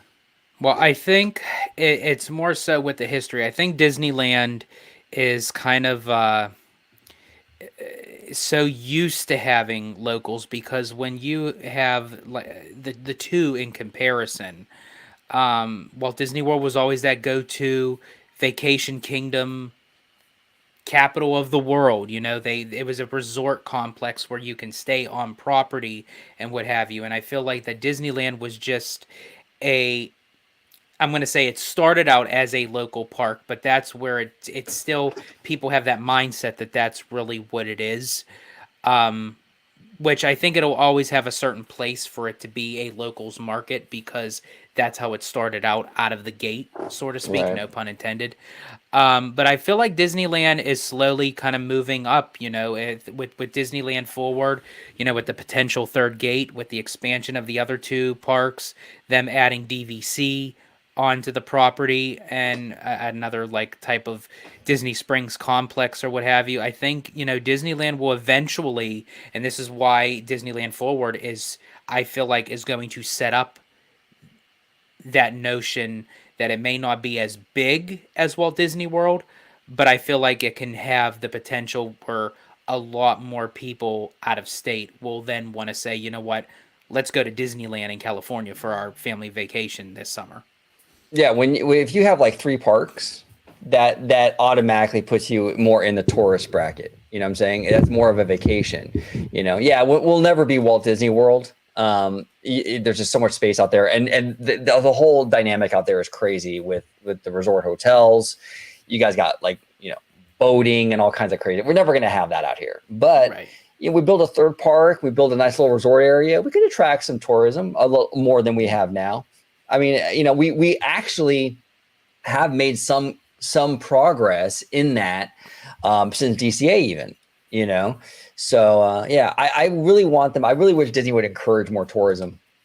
I really do. I that's something. Look, I'm not saying completely ignore the locals. Obviously, that's a huge market. You got to cater to them to some degree. But I really wish they would at least try a little harder to bring people from out of state, out of country down here. So. And friend of the channel, Mr. Glenn Bush, with $5 donation to the channel, a little something, something. Thank you so much, Glenn. That means the world to us. Thank you so much, brother. Absolutely. And when he says a little something, something, that something, something for me is a Carl's Jr. meal. So Yeah, exactly. That makes it. And all the donations that go into OG55, it feeds my Carl's Jr. habit. So, What's your favorite thing at Carl's, George? it would have to be the I think it was the Superstar double burger Okay. meal. Yeah. Interesting. That's your go-to every time? That's my go-to. Yeah, that's my go-to. Okay. Nice. Yeah. Nice. Okay. CSRS here says, what direction should Disney go in now for an Avengers ticket if the multiverse ride is dead?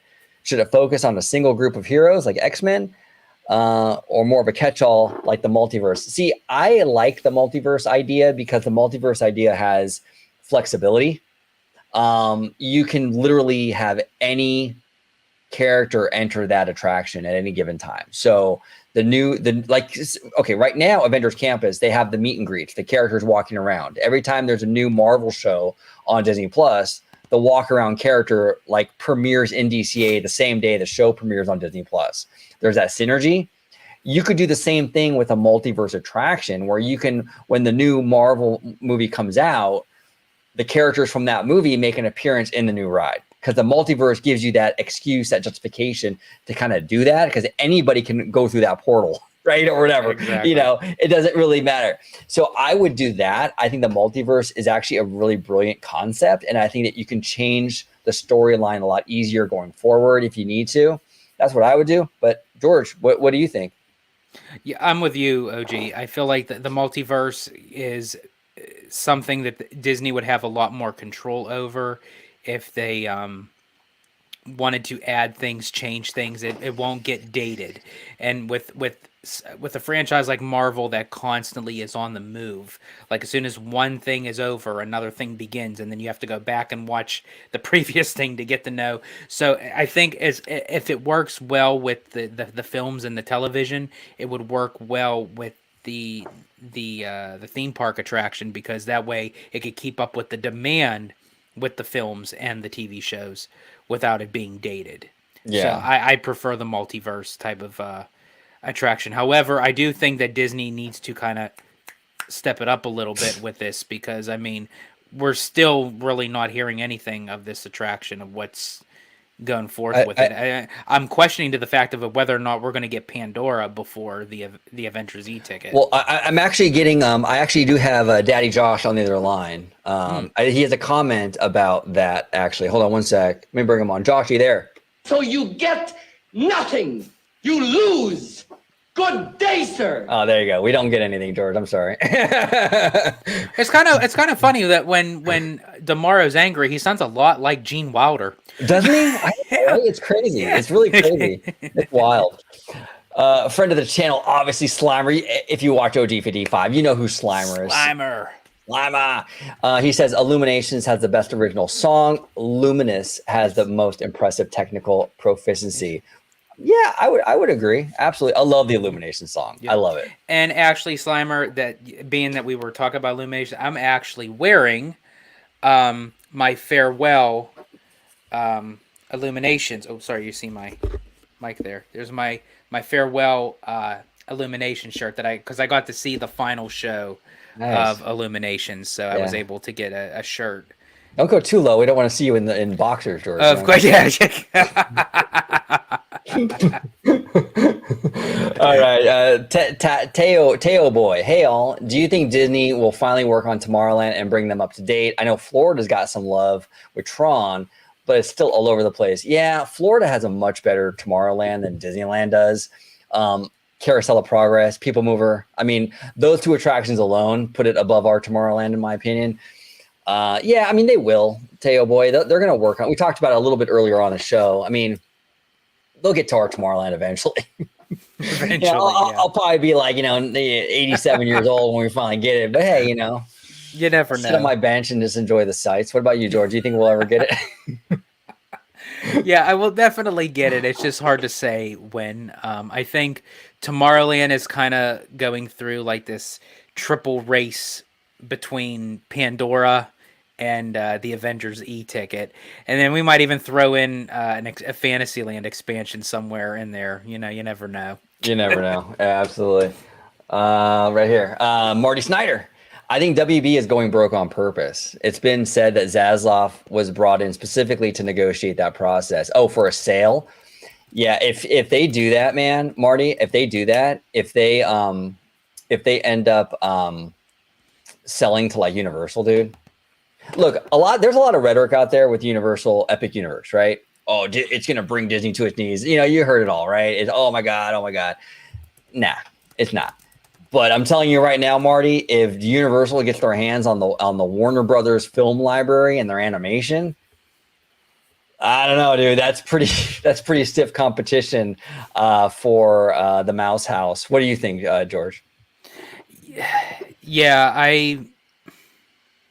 I think it may be the notion as why it feels that way. I mean, I could definitely understand your feeling towards that, Marty, but I feel like, I think like in time, if, as I said, if it is utilized properly, and Universal and WB can kind of come to a terms of agreement of licensing that out to the parks, I think that could definitely be something for both Universal and Warner Brothers. But again, if nobody wants to make that move, you know, it's unfortunate. They may just kind of just sit at death's door, unfortunately. Yeah, I think the IP is strong enough though. So I think someone, if it's bad, I think someone will snatch it up.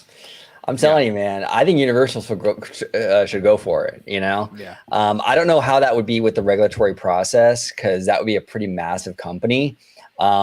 Like Comcast probably wouldn't be able to buy the whole thing, or they have to sell stuff off. I'm sure of it. Man, or heck, OG, let Disney just kind of purchase it. They could throw it in Toontown, and it pays homage to Who Framed Roger Rabbit. There You you could go. have Mickey and Bugs. You could have Donald and Daffy. You know, it's. There you go. Exactly. Exactly. And our good friend Seymour Duck, $5 donation for the food. For the Seymour, food. thank you so much, brother. Thank you so much. That means the world to us. That's a what do you get over there? Superstar? Is that what you said? Superstar. I get a Yeah. Superstar. There you go. Number two. Superstar. Number two. And then we have our good friend Maybe. We love Maybe. And I love her little icon with Toad and the glasses. That's so awesome, dude. That's great. That's amazing. But thank you so much, Maybe, for the $10 donation. Fries and milkshakes aren't this. No, they're not. No, they're not. And you know what? Just for Maybe, here we go. We're gonna drop a little something. Here we go. Orange Grove 55. It's the revolution. And one more drop. One more drop for Maybe. Give me the drop, some money, dropping on my money, drop some money.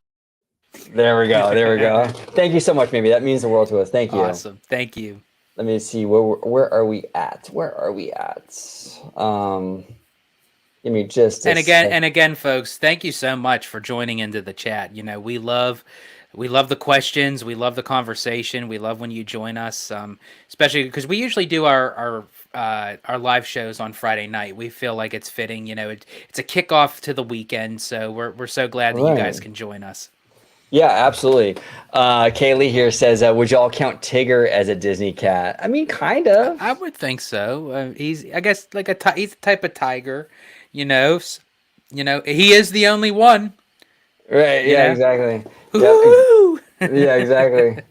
Okay. So BJ Vincent here says, with Taika Waititi's comment that he had no interest in directing a Marvel movie and took Thor because he was poor, do you think it is a necessity a director has to be a fan to direct a movie? No, it's not a necessity. Tony Gilroy was the one who did, he was the gentleman who did Andor, and a lot of people love Andor. I enjoyed it. I thought it was pretty cool. Our good friend Jay Shear loved Andor. I think it was his favorite Star Wars show. I think so. To date. I think that's what he said. Yeah. Yeah, and Tony Gilroy is not a Star Wars fan, but he made a good show about Star Wars. So you don't necessarily need to be a fan. But I think in some cases it kind of helps. Now you were saying, George, that with Walt in the Jungle Book, he actually told his artists to not read the book before he they did. worked on He that told movie. everybody who was working on that project. He told the animators. He told the Sherman brothers. He said, "Has anyone ever read The Jungle Book by Rudyard Kipling?"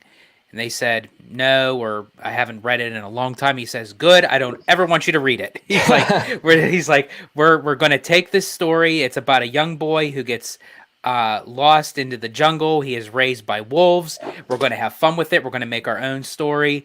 And they literally had a blank canvas of what they were going in with it, and thus became The Jungle Book. It's wild. It's wild. Yeah, you don't have to be a fan, and sometimes it helps. Sometimes... And I could picture Walt saying that to his team, because it was actually the great Richard Sherman who told that story. He's like, "Have you ever read The Jungle Book?" He's like, "Oh no, not for a long time." "Good, I don't ever want you to read it." It's like, yeah, that's great, fantastic. Showcase of Wishes here says, "Inside Out 2 emotional anxiety e-ticket." That's funny, dude. That's funny. The anxiety character from Inside Out 2 is really adorable. It kind of reminds me a little bit of Fraggle Rock for some reason. It kind of has that Fraggle does. Rock energy for sure. It does. Yeah. Pretty funny stuff, Showcase. Maybe here says, what's a prediction you have for Disney next year? So 2024, George, what's your Disney prediction? Park, studio, anything. Disney will still be around and not be broke. It's not going to collapse, George? It's not going to collapse. That's not what I've heard on the internet. Prediction for Disney next year. Well, I do know next year, again, I'm going to say for D23, I feel like this is going to be their time that they have to make some sort of announcement. And I feel like it's with the parks in primarily, because I can't really speak too much on the animation right now because a lot hasn't been said beyond within the years. Like, we know that there's projects in the pipeline, but nothing like specific going on right now. But as far as the parks go, we have some what ifs and maybes. Maybe, no pun intended.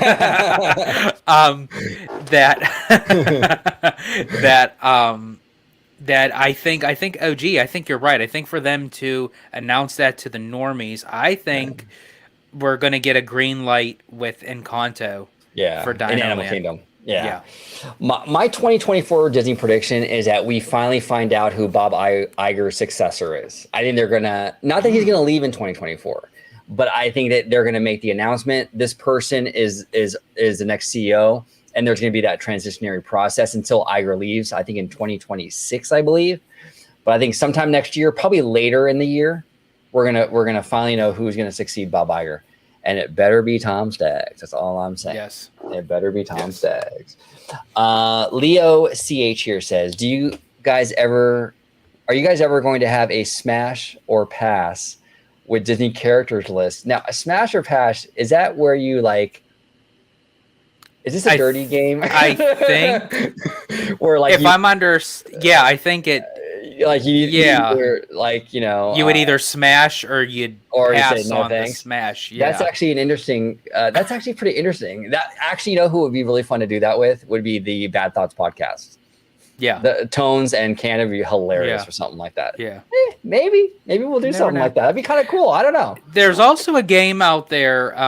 Actually, our mutual friend Mindy actually owns, and it's a card game. I'm for sure you all probably heard of it. It's Cards Against Humanity, but they actually have a Disney edition one, Cards Against Disney.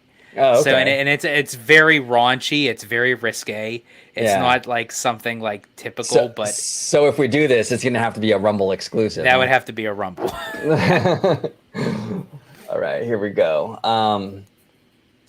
All right. So Showcase of Wishes here says, what will the Figment teases at the Disney Studios and WDI lead to? Oh, that's interesting. Well, we know we're getting the Figment movie, right? Yes. They announced that a few months ago, I think. And it's supposed to be like, from what I understand, like Rescue Rangers, like half animation, half live action is what I remember hearing. Could be wrong on that. Might have changed. I'm not really sure. I don't know. Figment's a moneymaker for them though. That popcorn bucket made bank for Disney. That Figment popcorn bucket. I think they're gonna announce maybe at D23 some sort of what's that ride? The Imagination. The Imagination Pavilion. I think Journey into Imagination. Right. I think they're gonna announce some sort of reimagining of that attraction.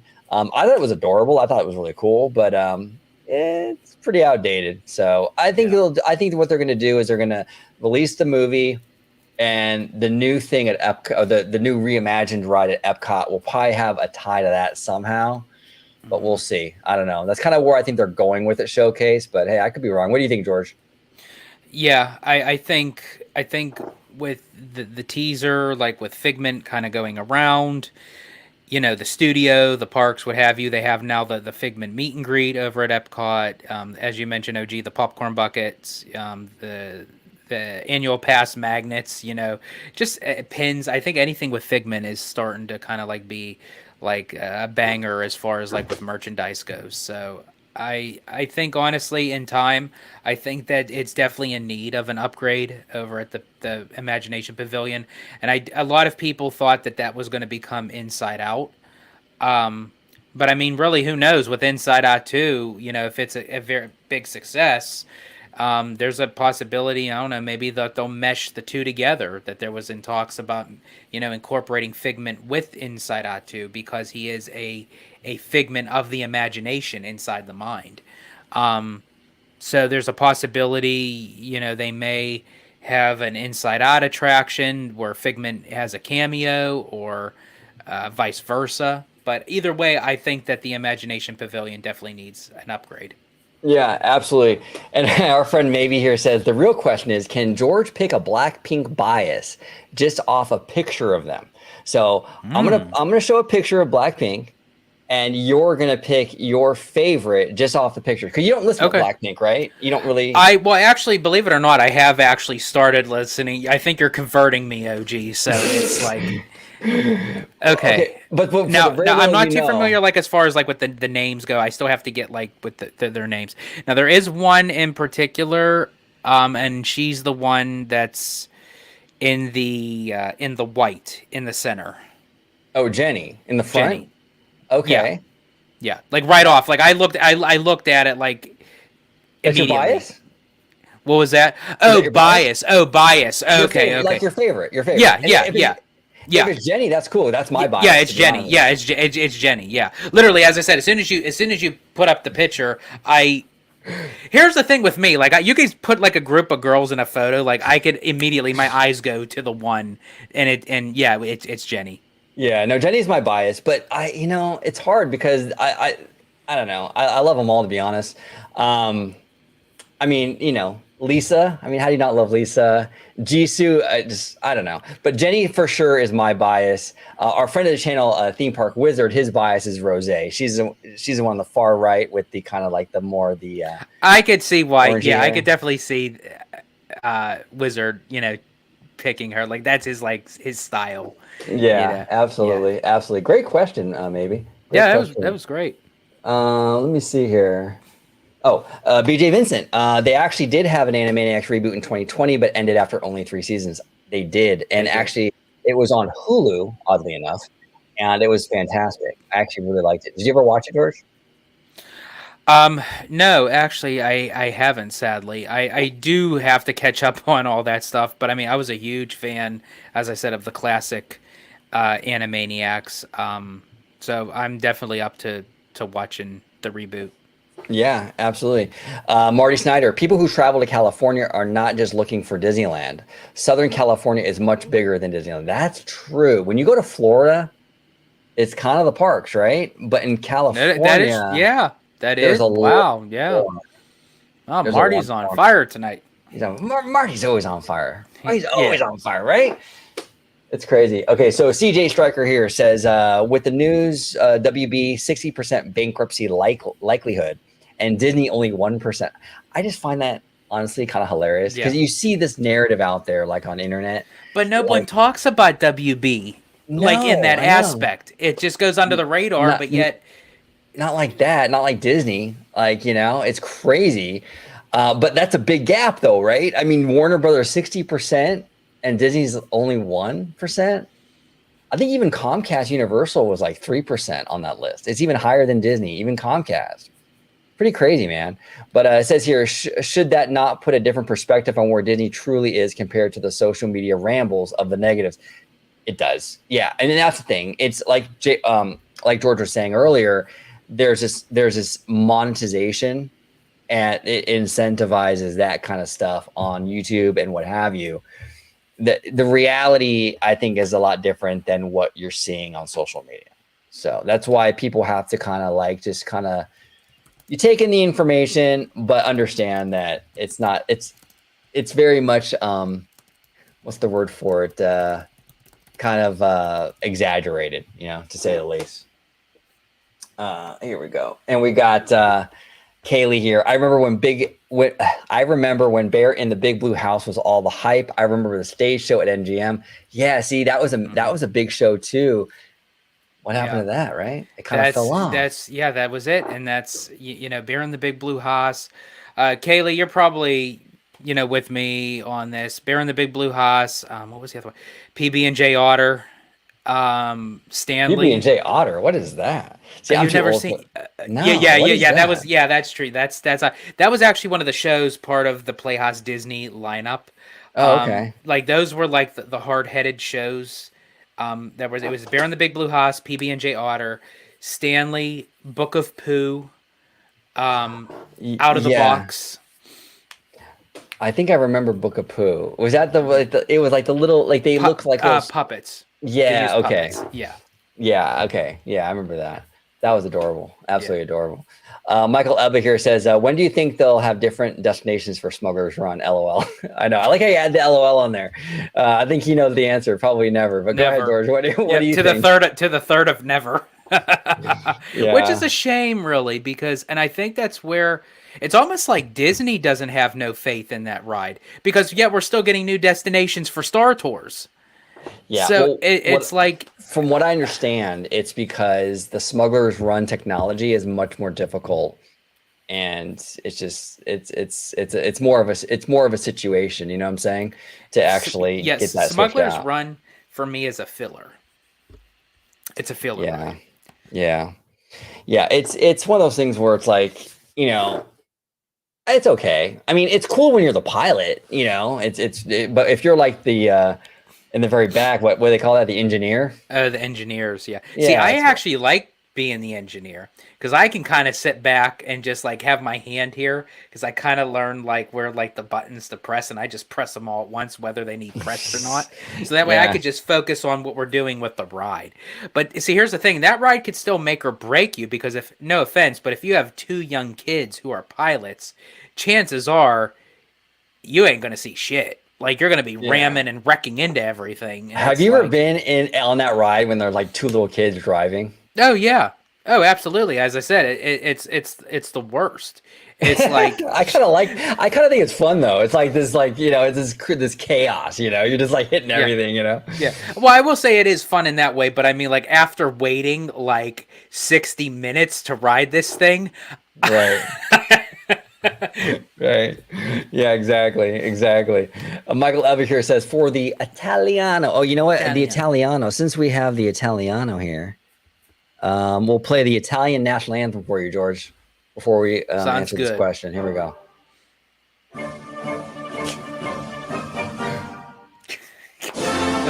There we go. The funny thing about this is it goes for like a minute and a half. I never play the whole thing because it's just way too long. But it says here, for the Italiano, how was the villain in Wish? I want to see another villain like Hopper again. Did you like the villain? Okay. Yeah, I actually felt like he was a decent villain. He wasn't a surprised villain where no one knew that it was out of the gate that you knew that this was the villain going into the movie. One thing I will say that just bugged me a little bit, and I think I brought this up to OG, is I know this kind of sounds morbid, but I just love a good villain death. And to have to I don't know, it makes the animation feel more realistic. Right. Where like when Ursula got like stabbed by the she got like impaled by the ship, and it like went through her and then electricity going through her body, and she just sinks, and you see the ink splattering all over the ocean, and you see Gaston falling to his death off the castle, and then Clayton from Tarzan. I think that one was the most horrific scene, like literally where he hangs himself and you see the silhouette of him just hanging there by the vine. But I actually like that in a sense, where you watch even Nelson, not Nelson, geez, I'm thinking of The Simpsons. Were you going to say Nelson Peltz? I was going to say Nelson Muntz. I was going to say Nelson from The Simpsons. Charles Muntz from Up, kind of watching the death of him, because Pete Docter had mentioned that was a piece of Carl with him and Ellie, that was their hero. So watching that character die, it was, okay, this is the new genesis of who Carl is as a person. So that image died with Muntz. Yeah. but yeah, I almost said Nelson Muntz. Nelson Peltz. So Nelson Peltz.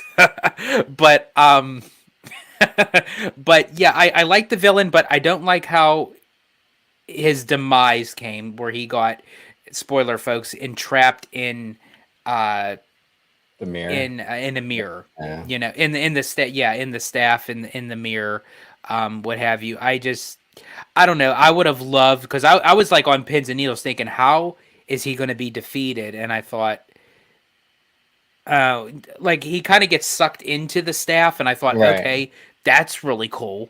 But then when it shows that he is still alive, I'm like, oh man, like You wanted him to die. Guys, You're a dark dude, George. You're a real dark dude. Yeah, I have some darkness to me, especially like with film and like animation. Like, I love to see a realism in things, and it's like, yeah. That's crazy. That's crazy. Michael Abba with a $5 donation. Thank you so much, Michael. brother. We appreciate it. To the weekend, gentlemen. Cheers, Michael. Thank you so much, brother. Thank you so much. And me here says, "Oh my God, OG and George with the same bias." Yeah, we got the same bias, bro. Yeah, Jenny's been my bias since day one. She's by far my favorite, but I got love for all four girls. Blackpink is really an amazing group because those girls are just not even just like bandmates. They're sisters. I mean, the more I've watched like their content, their vlogs, what have you, these girls are like family to each other. Yeah. And it makes me like them even more, to be honest. And honestly, that's how I feel. And actually, that's kind of even the connection of understanding where they're coming from.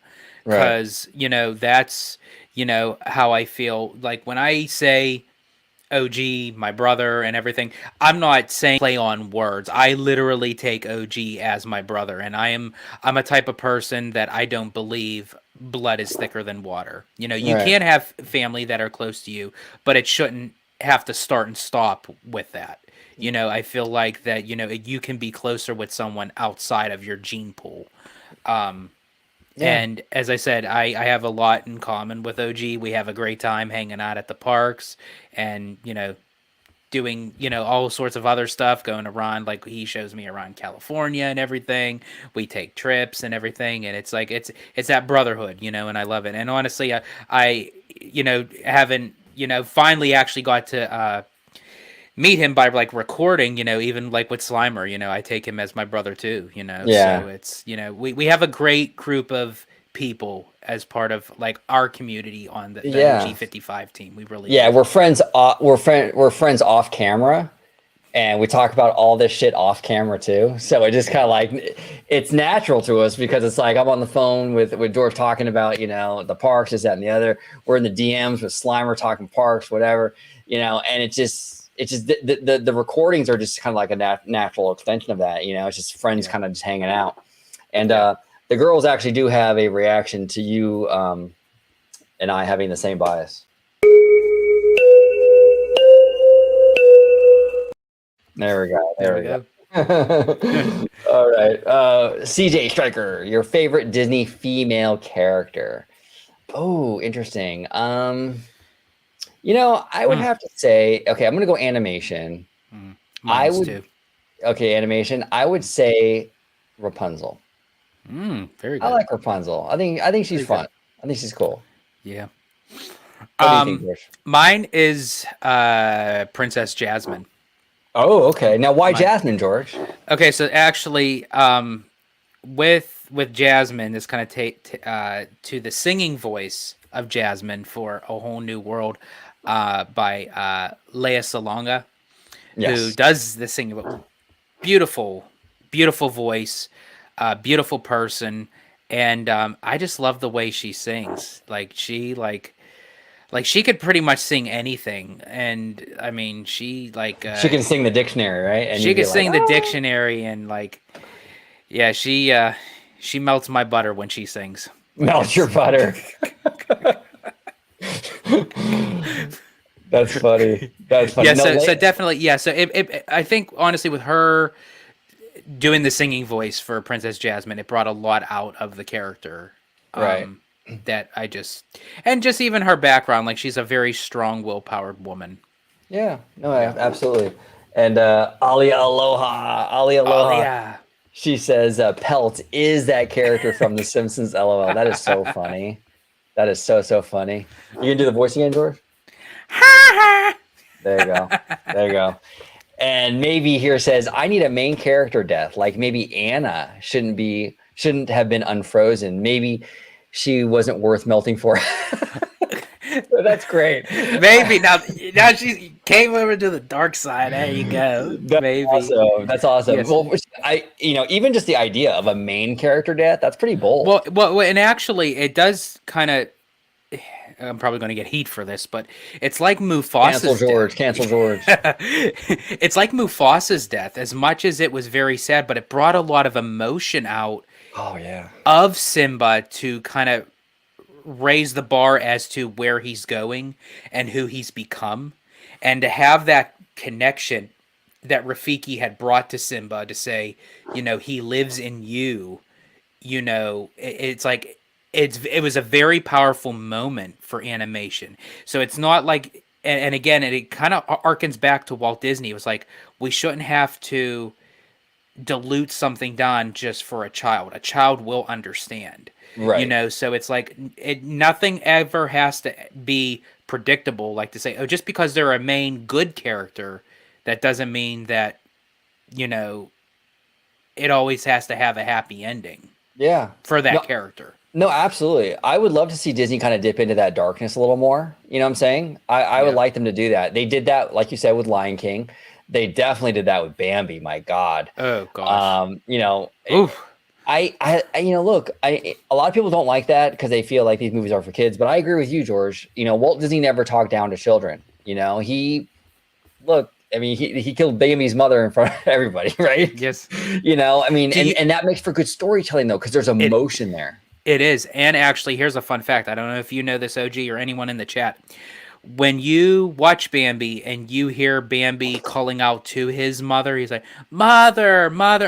Actually, what they ended up doing was they tried recording, because the child actor who did the voice of Bambi, his mom was in the studio. Right. And they were trying to get him to record this, and it wasn't coming off genuine enough. So they actually asked his mother to leave the studio without telling the boy. And the boy was looking for his mother. So as he was shouting out like, "Mother, where are you?" they hit record. So when you hear Bambi shouting out "Mother, mother," it was the actual real life actor who's really calling out for his mother. That's crazy. I did not know that. Fun fact. You learn something new every day from George. Yeah. Yes. There we go. That is wild. Walt was dedicated to his craft. Absolutely. That was wild. Kaylee with a $5 donation. Kaylee, thank you so much. My stock contribution for when you guys are on the Disney board of directors. Yes. Yes, we will be on that board. Yep. And we got the 2 seats, OG. We got the 2 seats, not Peltz and Rizzullo. It's for OG and George. Yeah, exactly. You're not invited, Peltz. You're not, or Rizzullo. You're not invited. Yes. But you know who is invited? Hold on. Remember what we said last night, and maybe we'll get a kick out of this. Yeah. Who's on the board with us? Ning Ning's hair. Ning's hair. It's incredible, absolutely incredible. Her hair gets a board seat, absolutely, 100%, 100%. Let me see here. Who else do we got? Alia. I don't think they'd get away with that today, yet in the 40s, no problem. Well, that's interesting. So Ali was saying that, like, the darkness may be a little too much for today's audiences. What do you think about that, George? Or do you mean, I'm sorry, Ali, I misunderstood you. I think she's talking about the kid screaming for his mother. They would never, ever probably attempt that, That'd probably call CPS on the studio. Yeah, exactly. Now it looks like BJ Vincent and Showcase are talking about Star Trek, which I know nothing about. I don't either. I'm sorry. I'm not a Trekkie, unfortunately. I've tried. I'm a Star Wars guy. Yeah, me too. But what I do know about is hair. The hair. and your favorite female is Rapunzel. See, it's all about the hair, OG. It's all connected. But fantastic show today. We had a really, really good time with everybody. Alia, maybe Showcase, BJ Vincent, Matthew Murr, Michael Ebb. Oh, we got another question. Hold on. oh. I'm getting ahead of myself here. Your guys' thoughts about Kylo was going to be darker. Oh, okay. Yeah, he's referring to, George, I don't know if you saw this. Adam Driver did an interview where I guess he wasn't going to get redeemed. He wasn't going to have that redemption arc.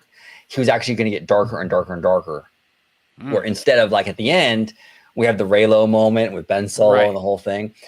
Right. What would you prefer? Did you like the Reylo stuff? Now be careful. Alia is a Reylo. Yes. So let's be right. Okay. Yes. Sorry, Alia. No, actually, I know she busts my butt every time I say I am like so sick and tired of this Reylo, you know. And she always like she throws something at me and I love it. But no, actually I love the direction that they went with Kylo Ren. I love that his character was redeemed. Where I would have went different with, I would have preferred to see it switch and watch Rey go dark. Oh man, that's why when I went to the D23 Expo. I saw you there, right, in 2019, yes.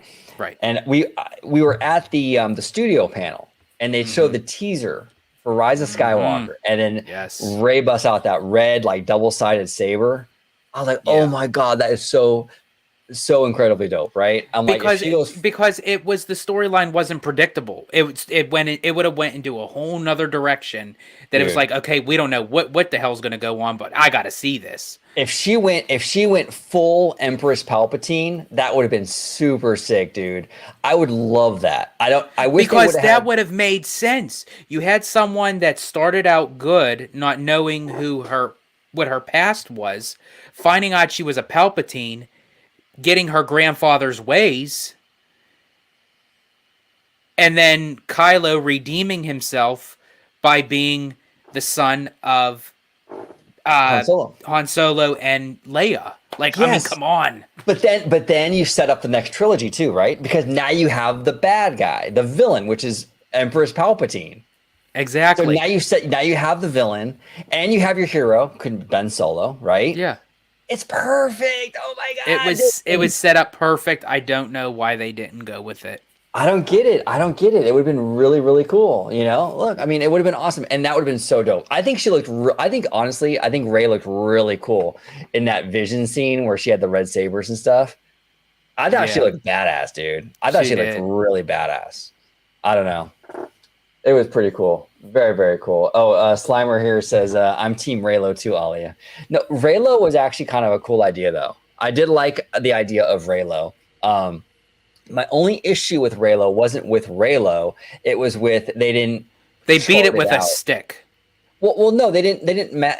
It felt very like the trilogy wasn't planned from start to finish, and so I feel like the Reylo thing is awesome. But I think that if they would have planned the whole like story from start that's to what finish, I mean. Like throughout, that's what I mean. Like throughout the thing, they kind of beat it with a stick because they had to force it all into one. I see what you're saying. Little clump, like that. What you mean? Like stick it in there, like stick it, shoehorn it, yeah. Yes, exactly. Slimer here says that he was not a fan of the Palpatine twist. That's interesting. Well, again, I mean, I think her being a Palpatine is kind of cool. It's just the execution of it that was kind of like you were saying, kind of shoehorned. It just they didn't know what to do after Rian Johnson killed Snoke, and so now they're that really pissed me off. Because I was invested in Snoke. I really wanted to know more of this character's backstory, who he was, what connections he had, where did he come, like where did he get his power from? Right. And it was like they just killed him off with like a click of a finger, like he had no power whatsoever. He was too weak to even. Yeah, well, here's the thing. It's kind of weird with the throne room scene when they kill Snoke and they team up. I have to admit that scene is like one of my favorite scenes in Star Wars, though. Like because that scene actually blew my mind in theaters. Like I was not expecting that at all. Okay, let me rephrase that. I love how they actually killed Snoke. Again, as I said, I love a good death, but they should have ramifications of that death. Yes, right. Correct. That's where I'm at with it. The scene is dope.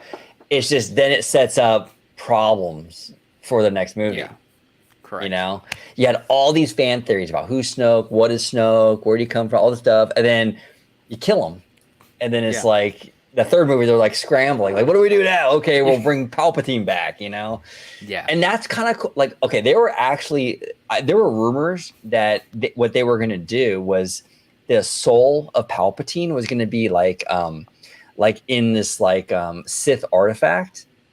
And this acolyte was going to unleash Palpatine's soul and allow Palpatine's soul to possess him. So Palpatine's soul would have been in this acolyte's body, but it would have been Palpatine, but it wouldn't have looked like him. You know what I'm saying? Okay. And there were rumors that was going to happen, and that even that Palpatine's soul would body swap, and at the end would actually take over Rey. Like he would enter Rey's body. Like Palpatine would be Rey. You know what I'm saying? There are all these crazy rumors out there. I don't know if they had any validity, but that would have been cool. Wow. Like being that possession. And Palpatine but of course they go with the weak ass decision. You know, it's like the typical. Yeah, I know. They played too safe. That's the thing. They played too safe, and they didn't map out the trilogy. You know, each movie is pretty good in and of itself, but as a 3 act story, you know, a trilogy, it doesn't really flow. BJ Vincent here says, "I would happily bend the knee to Empress Palpatine. Everything is proceeding as I have foreseen." There we go. There we go. I got to get my hair is getting so tall. I'm not even in the shot anymore. You know, it's like, whoa, what's going on? Okay. Michael Ebba. Yeah, I did not like when they killed off Snoke at all. Like, what the fuck? I want to know more and see at least some badassery. Yeah, Michael. Yeah.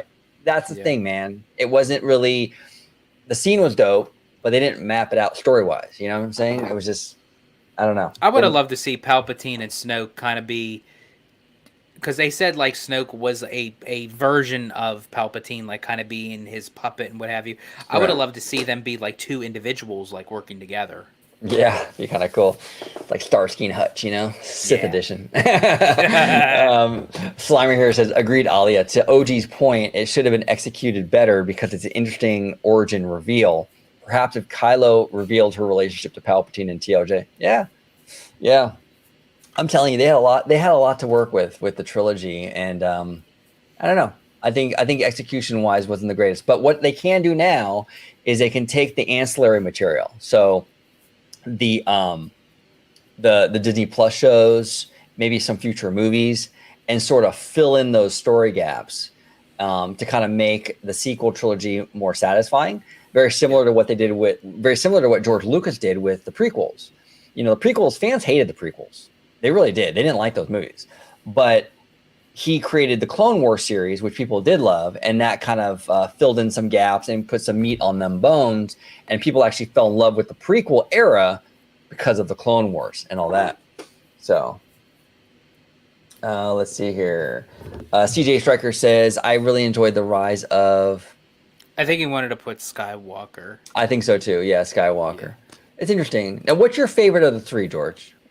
Force Awakens, Last Jedi, or Rise of Sky?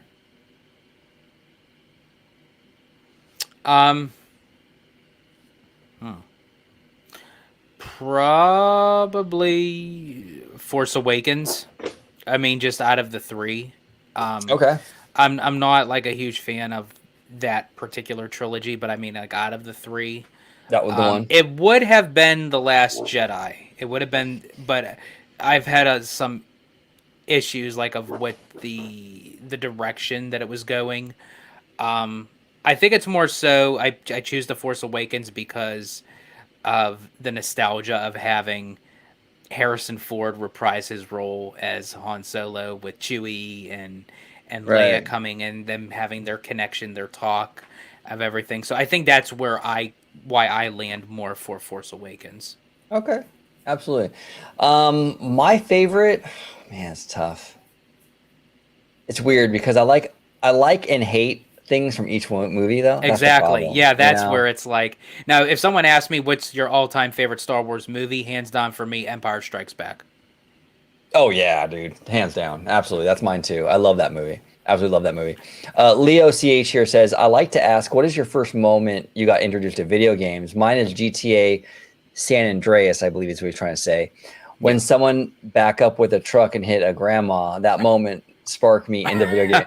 That's funny. Now I think I'm older I think I might be old. Based on that, Leo, I might be a lot older than you. But my first experience with video games was like the 8-bit like NES, right? Like Duck Hunt and like Gumshoe and like Super Mario Brothers.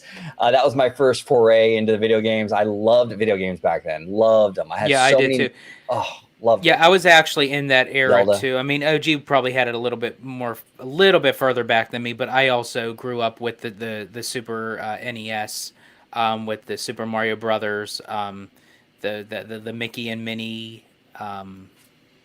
the Mickey and Minnie game. I think mine was like it was something circus, where Mickey and Minnie had to travel through the circus to defeat Pete. I forget the name of it.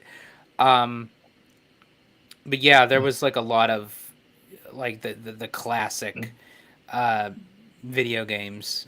Kirby's Yeah. Avalanche. Yeah. Yeah. You're So, going Kirby, huh? Me and Kirby. Yeah.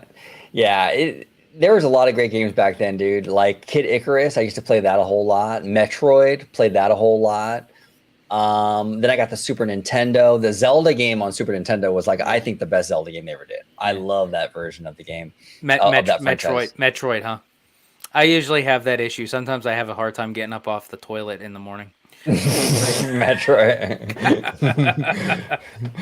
And then I'm trying to think what other games were out there that Mike Tyson's Punch Out. That's an oldie. Oh, I That's a remember real- that one. Remember that one? Yeah, I remember that. Wow, jeez. And Street Fighter. I love Street Fighter. Oh yeah, Street Fighter. Who did you when you played Street Fighter? Who was your character? Who was your go-to? It was I actually had 3. It was either no. It was now. Correct me if I'm wrong, because it's been years since I played the Honda. Honda. I think it was Honda, the sumo wrestler. Oh, Yeah. Hondu. No, not Hondu. I know what you're talking about, Honda. the big guy. I think it's Honda. And then Ken and Ryu. And Okay. and Guile.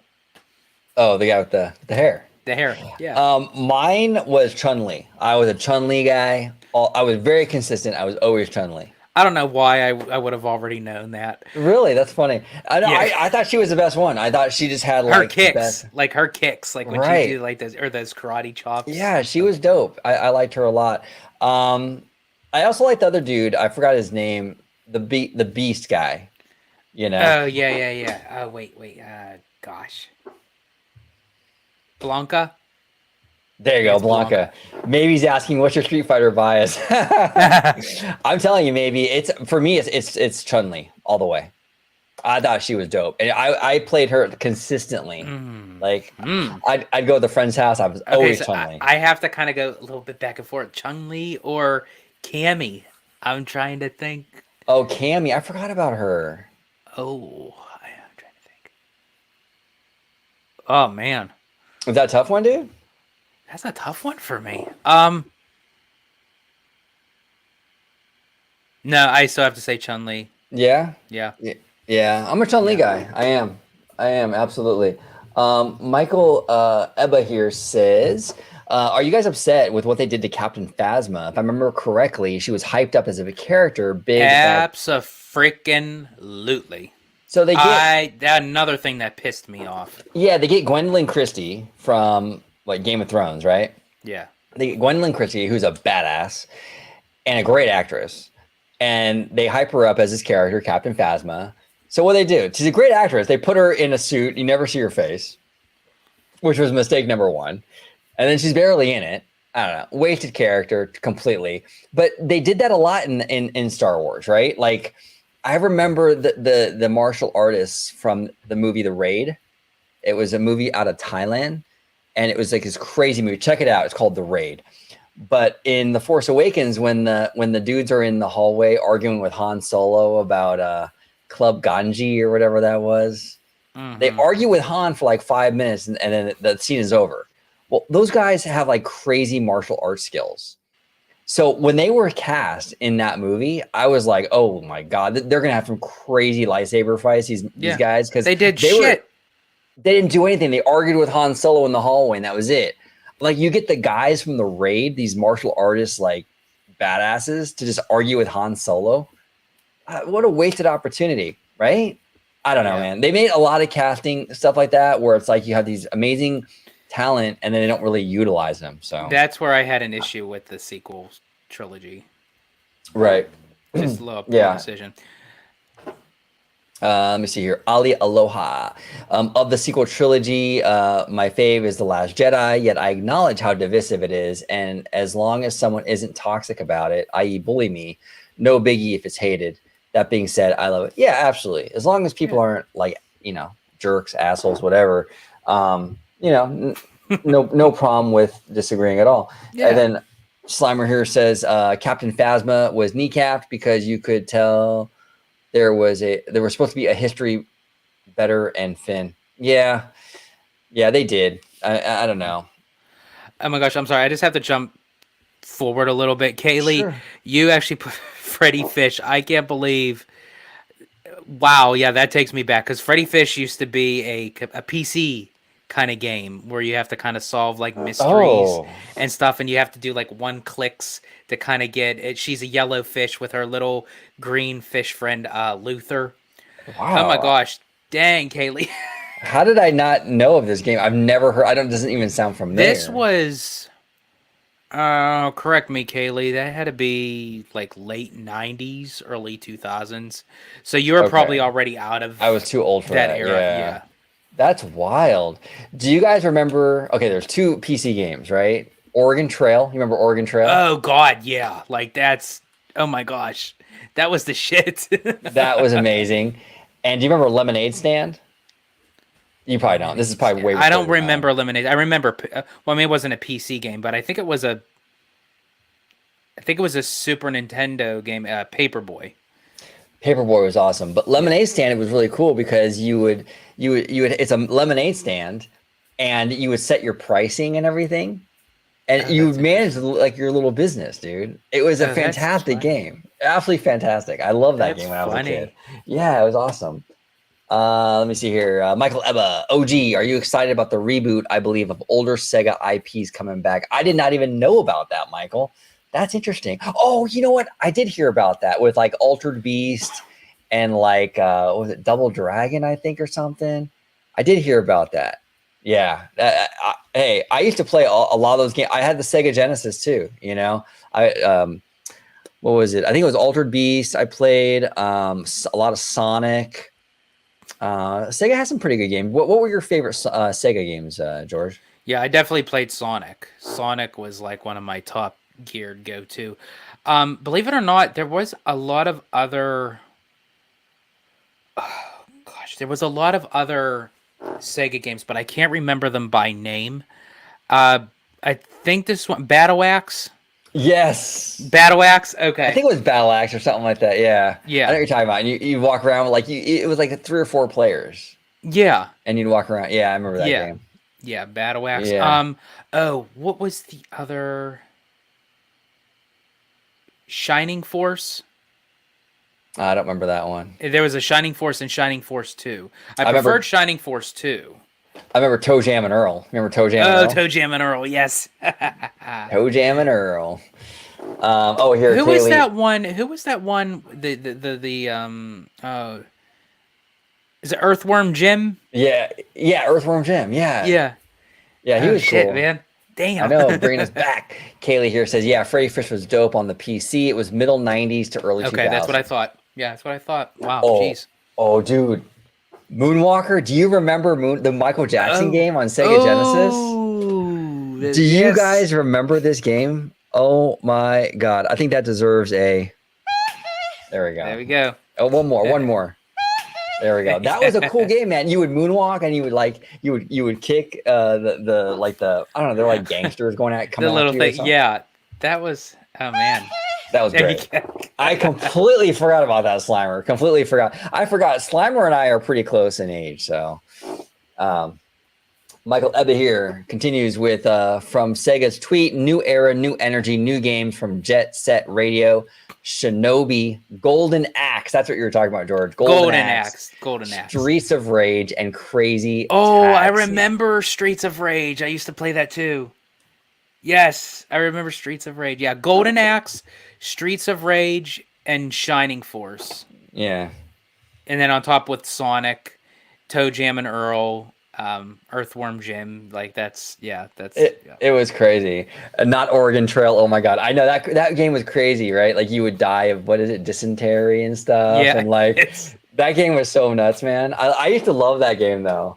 I used to love that game. Seymour here says Monkey Island. I don't remember Monkey Island.